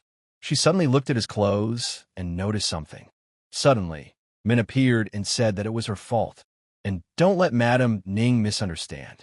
And she knows exactly how she feels about demons, so she will no longer use the same spirits as her. Hei also said she wouldn't. Min suddenly wiped away her sweat because of her similar perfume, and he was clearly hesitant to answer. Ning felt. Was it really just her imagination? He was at this moment waiting for her to stop looking at him like that. Ning said that she was looking for him to find out when he planned to take the third assignment. And the master had told her to rest, which was why she wanted to take the younger students with her on the next mission. He said he understood, and he will do it right after he comes back from Li Jinshan's family. Ning asked him, he only goes on one mission with her, and already they are so close? Hei replied that it wasn't that. It was just that she had invited him, and it was pretty hard to refuse something like that. Besides, his main target is the Li family's blacksmithing skills. He asked Ning, she wouldn't mind if he took such a chance, right? Ning blushed heavily at this moment and said that he was pure shamelessness. He told her, why be so blunt? He doesn't have a very good sword, and the difficulty of the upcoming tasks will only increase. That's why he needs a more reliable weapon to protect himself. Ning told him that she was done and said everything she wanted to say, and so he could be free to go. Hei noticed that her mood changed very quickly, but he didn't leave right away. Ning was surprised and asked him why he was still here. Suddenly, she raised her sword and said that if he wouldn't leave, then let him spar with her. He replied that he agreed. Ning said that he had been watching her for a while, and given his talent and learning speed, he should have figured it out by now, right? Hei replied that although his head understood, but his hands, that was a completely different matter. And then he realized that she knew he was following her. Ning held out her sword to him and told him to take her sword. He was surprised and asked with wonder, her sword? Surely he is allowed to have it? Ning asked him, hadn't he taken it before? Hei asked, would he really train without a weapon? Ning found a branch under her feet and replied that it would be enough for her as well. He realized that right now his cultivation was almost at the same level as hers, and he hoped that he wouldn't lose too quickly. Otherwise, he would be too embarrassed if she won using just a branch. Min told the Lord that he'd better hide his aura, and you don't want to leave too much evidence by which someone can link him and the baby. Hei replied to her that that was right. Min asked him, didn't he buy a concealment talisman from the demon market? It's about time to use it. Ning looked at them and wondered what they were talking about. He looked at her and saw her angry and displeased look. Min told Ning that she only meant to tell him to put his best foot forward. And since she's not needed here anymore, she'll be on her way. Min told him that from now on, he should be extremely cautious and conceal his aura. Breaking through too quickly might attract unnecessary attention. He turned to his older sister and asked if she could give him instructions. Ning immediately pounced on him with her attack. But he wasn't easy either. He had wielded her sword before and immediately threw an attack in response. Ning was telling him to focus and not to lose concentration. She unleashed a flurry of attacks, but he dodged them. He wasn't left out either, and he too decided to show off a bit and unleashed one strong attack. Ning, seeing this attack in front of her, was surprised, but she immediately dodged it to avoid being hit. Ning told him that he was indeed a genius. He let go of the sword and thanked her for such a valuable lesson. Ning said that within a few days, her master would transfer him from the outer Lushui Peak to Yin Yin Peak. He was surprised and asked what? He wondered if she had decided to transfer him to Yin Yin Peak. And how should he understand it? He wanted to escape after all. How was this even possible? There was no such thing in the game. Ning asked him what's the matter. Is it that he doesn't want to? He replied that no, it's definitely not that. He's just a little shocked. Besides, he has a water spiritual root. Is he allowed to go to the Yang Yang Peak where the fire element is predominant? Ning replied that the master would transform his spiritual root, so he had nothing to worry about. From now on, he would train hard with her and her master. He definitely has a great future ahead of him, and a cultivation genius like him is just what the Yin Yin Peak needs.